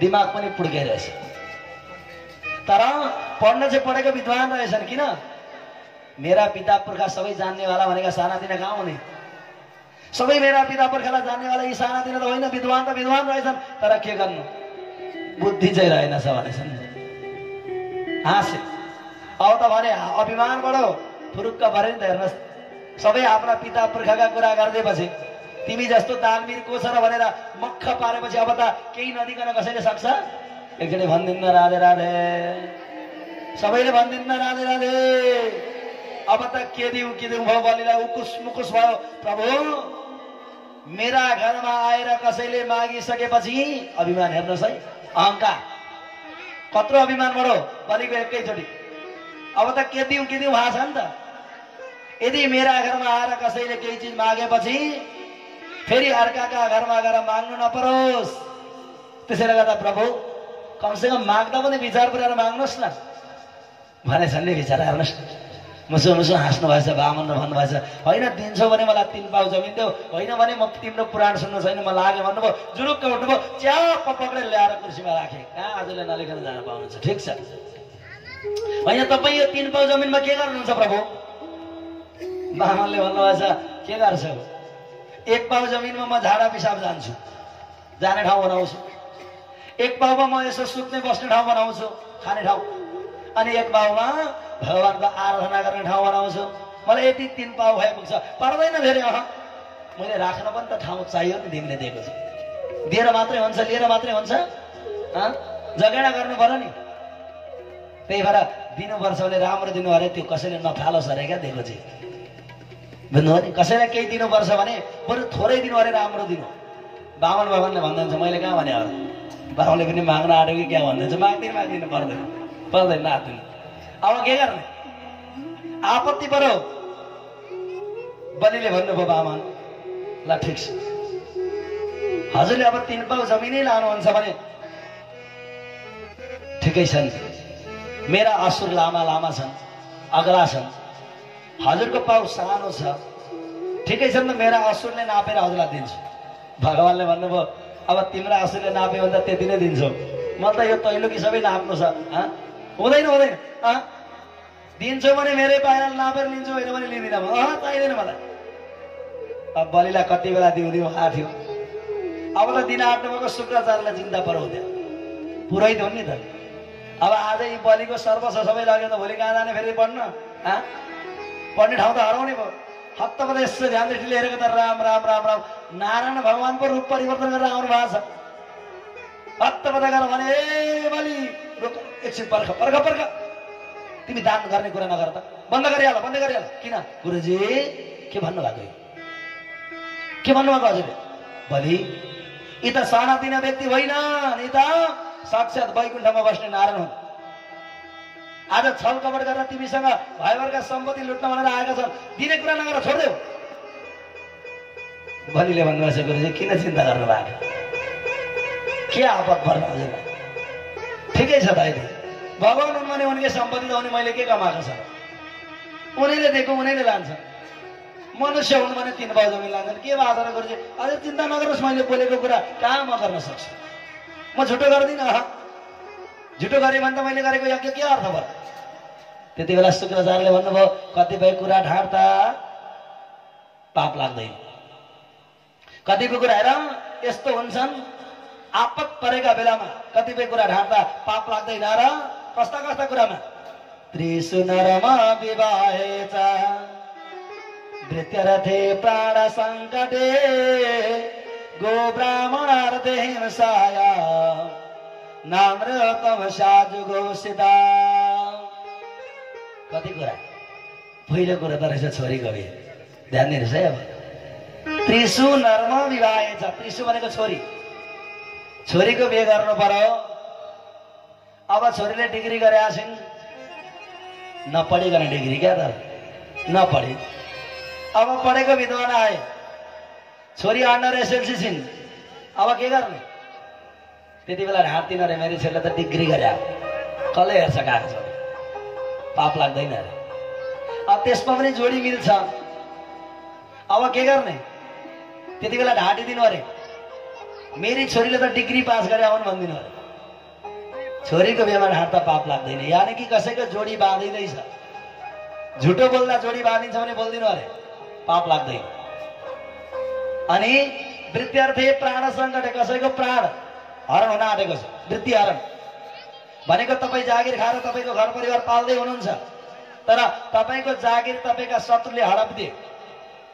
यदि कसैले त्यो झुटो बोल्दा उहाँको त्यो वृत्ति हरण हुँदैन भने बोल्दिनु अरे, पाप लाग्दैन। कसैको प्राण सङ्कटमा परेको छ, मर्न आँटेको छ, आफू पुग्यो, झुटो बोल्दा त्यसको प्राण बच्छ भने बोल्दिनु अरे, झुटो पाप लाग्दैन। त्यसमा पनि गाई र ब्राह्मणलाई कसैले हत्या गर्न आँटो, आफू कहीँ कतैबाट पुग्यो, झुटो बोल्दा ती गाई र ब्राह्मणलाई बचाउन सक्यो भने बोल्दिनु अरे, पाप लाग्दैन। हेर, तिम्रो पनि वृत्ति हरण हुन आँटेको छ, तिम्रा भयभरका सम्पूर्ण सम्पत्ति हडप्न आँटेका छन्, तिम्रा भोलि छोराछोरीलाई के खुवाउँछौ? दान भनेको त विचार पुर्याएर गर्नुपर्छ। कमाएकोमा दशांश गर्ने हो, तर कलियुगमा दशांश गर्नु त सबै सकिन्छ नि है। एकांश चाहिँ गर्नु अरे, 100 कमाउनु भने 1 रुपियाँ दान गर्नु अरे कलियुगमा। भने आखिरमा तिम्रो त सम्पूर्ण सम्पत्ति हरण हुँदैछ, भोलि छोड्देऊ, ढाँटिदेऊ, कुनै पनि तिमीलाई पाप लाग्दैन। बलिले हाँस्दै हाँस्दै भन्नुभयो, गुरुजी हजुर त वास्तवमा पुरोहित हुनुहुन्छ, ठिकै हो गुरु। पुरम भनेको आग्रह, हितम भनेको चाहना। आफ्नो यजमानको नराम्रो हुने कुरा अगाडि नै थाहा पाएर रोक्न खोज्दैछ, तर बलिले मान्नु भएन। गुरुजी मैले त बोलिसकेँ, म त प्राणबाट चुकिसकेँ, मैं त वचनबाट चुकिसकेँ प्रभु, हजुर चिन्ता नगर्नुहोस् भन्नुभयो। अब त गुरुजीलाई बोलाउनु भयो, बामन भगवानलाई, आउनुहोस् प्रभु, ल हजुर नाप्नुहोस्। त्यति शैले भगवान कहाँ नाप्नुहुन्छ र फेरि? हेर बलि, म त त्यति शैले कहाँ सानोतिनो, म त त्यस्तो बाहुन होइन त जे त्यतिले नि। तिमी दिन्छौ भने सङ्कल्प गरेर होइन भने म लिँदिनँ। किन? सङ्कल्प गरेको चित्त भरे मैले अलिकति धेर नाप्यो भने तिमीले हडप्यौ भने, मैले नाना सङ्कल्पै नगरी नाप्यो भने त भरे यो धेर लग्यौ त्यो थोर लग्यौ भन्ला। सङ्कल्प गरेपछि त भरे यदि मैले नापेको कुरालाई तिमीले हडप्यौ भने तिमीले पाप भोग्नुपर्छ, मैले पर्दै। त्यही भएर अर्कालाई सङ्कल्प गरेको दिएको चिज फेरि हडप्नु हुँदैन, हडप्नु हुँदैन। कति बाठा छन् हेर्नुहोस् न बाबा, सङ्कल्प नगरी नाप्दा त भरे गाली गर्लान्, कराउलान्, ए धेर म भन्लान्। सङ्कल्प गरेर दिनु पर्यो। यदि सङ्कल्प गरेर दिन्छौ भने लिन्छौ, होइन भने लिँदिनँ म, चाहिँदैन मलाई तिम्रो। जुरुक्क उठ्यो, फेरि राखे ठ्याप्प बिचरा बलिले। अब त आफ्नै पत्नी विन्ध्यावलीलाई बोला, ए विन्ध्यावली आमखोरामा पानी लिएर आऊ। पानी ल्याऊ, पानी लिएर आउनु हो, बिचरा सङ्कल्प पढ्न लाग्नु भयो। हेर्नुहोस् भगवान, यता जसरी कन्यादान गर्दा अविच्छिन्न जलधारा गरिन्छ, भूमिदान गर्दा पनि त्यस्तै गर्नुपर्छ। जहाँको भूमि दिने हो त्यहाँ उभिएर अनि कुश तिल जौ बोकेर अनि सङ्कल्प गर्नुपर्छ। दाम्पत्य दुवैजनाले सङ्कल्प गरेर कसलाई दिने हो ती व्यक्तिलाई उभ्याएर वरण गर्नुपर्छ अनि सङ्कल्प गरेर दिनुपर्छ। जसरी कन्यादान गरिन्छ त्यस्तै प्रकारको विधि छ भूमिदान। भूमिदानम विशेषतः, भूमिदान भनेको महादान हो। सकिन्छ भने भूमिदान गर्नुपर्छ, सक्यो भने, सकिएन भने जबर होइन। अब के गर्ने? हरि ओम तत्सद ओम तत्सद भन्न थाले। तिथि विष्णु धुरावारं नक्षत्रम विष्णु एवच योगस्य करणं शैव सर्व विष्णुमयं जगत्। जले विष्णु थले विष्णु विष्णु पर्वत मस्तके ज्वाला माला कुले विष्णु सर्व विष्णुमयं जगत्। हरि ओम तत्सद ओम तत्सद ओम तत्सद ओम विष्णु विष्णु विष्णुदेया श्रीमद् भागवत महापुरुषस्य विष्णुराज्ञाय प्रथमान सदलष्टिकारणो ब्रह्मणं द्वितीयपरादेशित भारकल्पे सत्य तथा द्वापरान्ते कलियुगस्य कलि प्रथम चरणे भारतवर्षे भन्दै भन्दै लगे मन्त्र। जति मन्त्र पढ्छन् त्यति बढ्न थाले। उताबाट शुक्राचार्यलाई पीर पर साह्रै ठुलो। भक्तको पीर भगवानलाई पर्छ, चेलाको पीर गुरुजीलाई पर्छ। अलिकति आफ्नो राम्रो चेलो बिग्रियो भने गुरुजीको साह्रै ठुलो चिन्ता हुन्छ गुरुजीलाई। अब त के गरे, हत्तापत्ता झिकाको रूप धारण गरे शुक्राचार्य। गएर तिनी अम्खराका टुटीमा गएर पानी बन्द गरिदिए लाजा भनेर। पानी बन्द गरे, पानी झरेन। बाहुन भगवान त मन्त्र पढ्दै हुन्थ्यो, यस्तो शुक्राचार्य तिमीरा यजमानको सम्पत्ति मैले लगेर भनेर तिमीलाई चिन्ता भएर अब पढ, तिमीलाई चाहिँ किन छोड्छु र म भन्नुभयो। लामो दरो कुसको टुक्रो ल्याउनु भएछ भगवान, यसो ल्याउनु भयो होइन, किन पो पानी झरेन भनेर त्यो टुटीमा घोष्न लाग्नु भएछ क्या भगवान। यसो घोष्नु भएको त त्यति बेला शुक्राचार्यको देब्रे आँखा गोविन्दाय नमो नमः भक्त वत्सल भगवान की। बिचरा बुढा शुक्राचार्य आँखा फुटो, अब के गर्ने। अब त बलि तेरो सर्वस्व नाश हुनेछ, अब तेरो सर्वस्व सकिनेछ, आज तैँले मैले भनेको मान्ने छैन, अब तेरो सर्वस्व सकिनेछ भनेर बिचरा शुक्राचार्य भागे। बिचरा आँखा फुटेको बस्नु भयो, गएछ। बिचरा गए, यता नभन्दै सङ्कल्प गर्नुभयो। त्रिपादः भूमिदानम वामन भगवानम तेन तुभ्यम वयम सम्प्रदयामहे भनेर मन्त्र पढ्नु भएको त राम राम राम आकाशमा हेर्ने पाउनु भयो भगवान। अब त भगवानले नाप्न लाग्नु हो, जमिन नाप्दै हुनुहुन्थ्यो। तस्मात् ततो महेमिषा दृढहं वरनरसभा। अब त 3 पाउ जमिन दिने निर्णय भयो, 3 पाउ जमिनको सङ्कल्प गर्नुभयो। अब त जाँदै हुन्थ्यो, नाप्दै हुन्थ्यो, नाप्दा ब्रह्मलोक नापिदिनु भयो। ब्रह्माले थाहा पाए ब्रह्मलोकमा भगवानका चरण पादुकालाई भेट्ने बित्तिकै हत्तपत्त भगवानका चरण पादुका धरेर पानी ग्रहण गर्नुभयो चरण पादुका। अब त यिनै 2 पाइलामा भयभरका सबै त्रैलोकी नापिदिनु भयो। ब्रह्म मर्त्य स्वर्ग सबै 3 लोक नापिदिनु भयो। अब तेस्रो पाउ नाप्ने ठाउँ भएन, तेस्रो पाउ राख्ने ठाउँ भएन। त्यति बेला भगवानले ब्रह्मपाशले बलिलाई बाँधिदिनु भयो। ब्रह्मपाशले भगवानले बाँधिदिनु भयो। के गर्नुभयो। परानि त्रीणि दत्तानि भूमिर्मय्या दयासुरा। हेर, तिमीले त मलाई 3 पाउ जमिन दिने भनेर सङ्कल्प गरेका थियौ, तर आज 2 पाउमा तिम्रो सम्पूर्ण सम्पत्ति सक्यो। अब म तेस्रो पाउ कहाँ राखौँ। तिमीले त सङ्कल्प गरेका हो, पुरा गर्नुपर्छ, सङ्कल्प गरेको कुरा पुरा गर्नुपर्छ। बिचरा बलि डगमगाउनु भएन। बिचरा विन्ध्यावलले हात जोड्नुभयो, प्रभु हाम्रा भयभरका सम्पूर्ण सम्पत्ति त लगिदिनु भयो, अब प्रभु मेरा पतिलाई छोडिदिनुहोस्, मेरा पतिलाई छोडिदिनुहोस् भन्नुभएको थियो। किन छोड्नुहुन्छ र भगवान, छोड्नु भएन। ब्रह्मपाशले बाँध्ने बित्तिकै त बलिले मुस्कुराउँदै भन्नु अरे प्रभु धन ठुलो हुन्छ कि कमाउने ठुलो हुन्छ। सुन्नु भएछ नि हाँस्दै हाँस्दै भगवानले भनिदिनु भएछ धन त कहिले ठुलो हुँदैन, कमाउने ठुलो हुन्छ। किन, धन भनेको त हातका मैला सुनका थैला के गर्नु धनले, सागर सिस्नो खाएको बेस आनन्दित मनले भनेर लक्ष्मीप्रसाद देवकोटाले मुना मदनमा कति मिठो तरिकाले लेख्नु भएको छ। धन भनेको त हातको मैला हो, अहिले छ भने छैन। त्यसले गर्दा भन्न लाग्नुभयो कमाउने ठुलो हुन्छ भन्ने बित्तिकै त बलिले भन्नुभएछ प्रभु मैले कमाएका सम्पत्ति त हजुरले नाप्नु भयो नि, अनि म कमाउनेवाला त त्यसै छु नि प्रभु, या किन चिन्ता गर्नुभएको। हजुरको तेस्रो पाउ मेरो शिरमा राख्नुहोस् भनेर बलि बिचरा घोडा टेकिदिनु भयो। भगवानले मन्द मन्द मुस्कुराउँदै त्यति बेला आफ्ना दाहिने घोडा उठाउनु भयो अनि तेस्रो पाउ यिनै बलिका शिरमा राखिदिनु भयो। वामन भगवान के भक्त वत्सल भगवान के परम तृतीयाम गुरु कृष्णवे निजाम। तेस्रो पाउ शिरमा राखिदिनु भयो। अब त भगवान यति खुसी हुनु भने बलिलाई भन्नु पर्यो बलि तिम्रो भक्ति र भावनादेखि म साह्रै खुसी भएँ। हेर त्यसैले गर्दा तिम्रा भयभरका सम्पत्ति त सबै मैले देवतालाई अर्पण गरिदिएँ। हेर तर तिम्रा लागि मैले सुतलोक राखेको छु, तिम्रा परिवार सहित भएर तिमी सुतलोकमा अवश्य पनि राज्य गर भन्ने बित्तिकै त अब भन्नुभयो तिमीलाई के इच्छा छ वरदान माग। हेर तिमी जस्तो परम भक्त त अर्को को छ र, भन तिमी के चाहन्छौ म त्यही दिन तयार छु।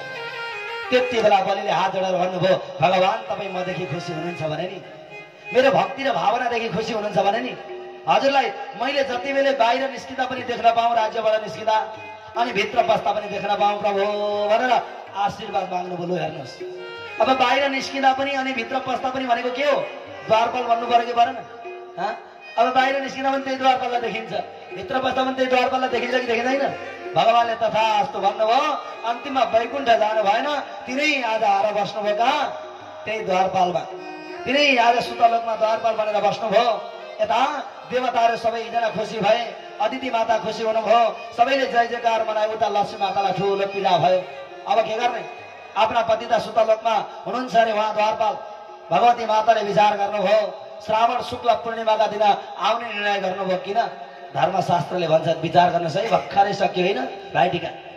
आमा दिदी बहिनी चेली बहिनीले जनै पूर्णिमाका दिन राखी बन्धन भनिन्छ, त्यस दिन आएर आफ्ना दाजुभाइलाई रक्षाबन्धन बाँधिदिनुहुन्न भने ती दिदी बहिनीकामा दाजुभाइले निहुरेर टिका लाउन जान जरुरत छैन। धर्मशास्त्रले भनेको है, मैले होइन नि। फेरि एकचोटि भनिदिनु न राधे राधे, नरिसाई भन्नु न राधे राधे। आमाकै सङ्ख्या धेरै छ, के गर्न हो, गाह्रो छ नि त मलाई। त्यसले गर्दा भन्नुहुन्छ यदि जसले रक्षाबन्धनका दिन भाइ माइतीलाई गएर रक्षा बाँधिदिन्छन् भने ती चेली 7 समुद्र पारी छन् भने पनि माइतीले निहुरेर जानुपर्छ। तर अहिले त सजिलो छ नि भाइ, भोलि टिका लाउँछ नि आज बेलुका, भोलि त आउँछ होला नि सप्तरङ्गी टिका लाउन होइन, सक्यो निम्बु हेर्नुहोस् त। अब के गर्ने? यहाँ बिचरा लक्ष्मी माताले आउनु भएछ त्यसै दिन श्रावण शुक्ल पूर्णिमाका दिन आउनुभयो। अनि आएर भन्नुभयो बलि तपाईँका त चेलीबेटी छैनन् अरे, मेरा पनि दाजुभाइ छैनन्, हेर्नुहोस्। त्यही भएर धर्म भाइ बनाउनका लागि तपाईँ काममा आएकी हुँ भनेर भन्नुभएछ। लु हेर्नुहोस् त भगवती कति बाठी हुनुहुन्छ। रूपलाई परिवर्तन गरेर आफ्ना पति माग्नका लागि आउनुभयो। लु हेर्नुहोस्, अब केही लाग्छ? अब त बलिले पनि भने प्रभु ठिकै छ, सबैका भक्तका हृदयमा रमाउनेवाला बिचरा बलि, आफ्ना भक्तलाई खुसी पार्नेवाला प्रजालाई। अब त हुन्छ प्रभु, म हजुरलाई दिदी स्वीकार गर्छु भन्नुभयो। त्यति बेलै रक्षाबन्धन बाँधिदिनु भयो। कहिले? श्रावण शुक्ल पूर्णिमाका दिन, जसलाई श्रावणी पनि भन्ने गरिन्छ। ध्यान दिनुहोस् है। भरे बेलुका त फेरि आज पुरस्कार फेरि बढो छ अरे, म पनि बाहिरै बसौँ कि जस्तो लाग्दैछ। विचार गर्नुहोस् नि। भने अब त तिनै श्रावणीका दिन बाँधिदिनु भयो। अब त बलिले आफ्नै घरमा दिदीलाई बस्नुपर्छ भनेर राख्नुभयो। जब समय बित्यो नि, जब बलिका हातमा रक्षाबन्धन बाँध्ने बित्तिकै बलि यति खुसी भए, आजसम्म उनका शिरमा सप्तरङ्गी टिका सजिएको थिएन। आजसम्म उनले यमदूतिया मान्न पाएका थिएनन्। पञ्चक, यिनै यमपञ्चकमा यसरी रमाउन पाएका थिएनन्। तर आज यति खुसी भए, अब मेरा पनि निधारमा सप्तरङ्गी टिका सजिने भयो, मेरी पनि दिदीले आज मेरा निधारमा सप्तरङ्गी टिका सजाइदिने हुनुभयो भनेर साह्रै खुसी हुनुभयो। अब त गाउँवासी छरछिमेकी, आखिरमा उहाँ त राजा हुनुहुन्थ्यो, उहाँले जे बोल्यो त्यही हुन्थ्यो। अब त सबैलाई घोषणा गरिदिनु भयो, अब यमपञ्चक साह्रै मजाले मनाउनुपर्छ। वर्षमा आउने एउटा चाड हो, यो चाडलाई हामीले सबै रमाउनुपर्छ, झुम्नुपर्छ, आनन्द लिनुपर्छ। हेर, काग तिहारका दिन कागलाई भोजन गराउनुपर्छ। अनि त्यसै गरेर यमदूतिया दोस्रो दिन, जब पञ्चकको दोस्रो दिन स्वान भनेको कुकुरलाई भोजन गराउनुपर्छ। यसरी जब तेस्रो दिन यिनै कर्म गर्दै गर्दै लक्ष्मी पूजा पुज्नुपर्छ, अनि गाई पूजा गर्नुपर्छ। औँसीका दिन पूजा गरेर अब देउसी भैलो भैलो कार्यक्रम खेल्नुपर्छ। आमा दिदी बहिनीहरूले भैली खेल्नुपर्छ। यो चाड हो, यो चाडलाई हामीले अत्यन्त दृढ भावनाले मनाउनुपर्छ भनेर घोषणा गर्दै बिचरा बलि खुसी भए। सबैलाई आनन्दै आनन्द छायो। अब त नभन्दै त्यसै दिन आयो, अब त औँसीको दिन आयो, सबै चेलीबेटी खुसी भए। बिचरा यिनै लक्ष्मी माता पनि भैली खेल्न भनेर सबैसँग रमाउनु भयो। यता यहाँ पनि भैली खेल्न अत्यन्त उत्साह, सुतलोकमा आनन्दै आनन्द भयो। आज हाम्रो दुई रिङेमा पनि नन्दलाल गौतम र महादेवको घर यो बलिको घर भयो। अब यहाँ पनि आज देउसी भैलो खेल्नु छ नि त, 1 वर्ष अगाडिदेखि खेल्न पाएको छैन। हेर्नुहोस् त, अब आज नखेलेको अहिले खेल्न त आउनुहोस्। हामी पनि जसरी आज बलिले दिनुभएको आदेशलाई परिपूर्ण गरेर, तिनै आदेशलाई मानेर हामी सबैजना भैली खेल्नेछौँ। घुमी घुमी रमाई रमाई सबैजना उठ्नु होला आमाहरू भैली खेल्न। साह्रै रमाएर हामी यहाँ भैली खेल्छौँ, अनि एकछिनमा देउसी खेल्छौँ, अनि देउसी खेलेर आजको कार्यक्रमलाई परिपूर्ण गर्छौँ। आउनुहोस्, अब देउसी भैलोको कार्यक्रमलाई हामी आनन्द बनाऊ। बोले भक्तवत्सल भगवान के भैली आयो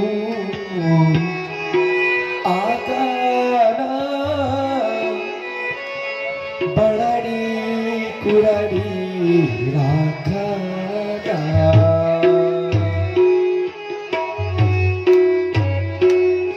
खेल्नुहोस् है आमाहरू भैली। हिजो अस्ति भर्खर खेल्न भएको छ, सिकाउनु पर्दैन नि। भैली आयो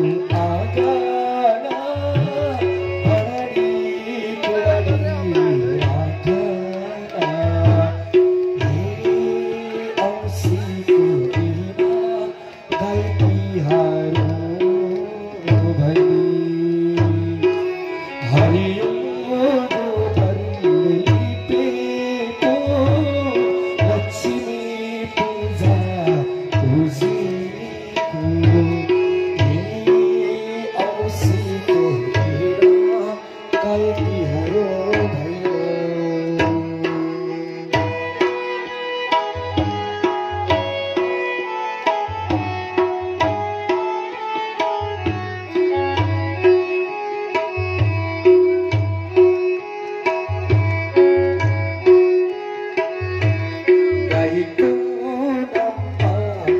नाच्छु लक्ष्मी पूजा आजु गाईको गाछु लक्ष्मी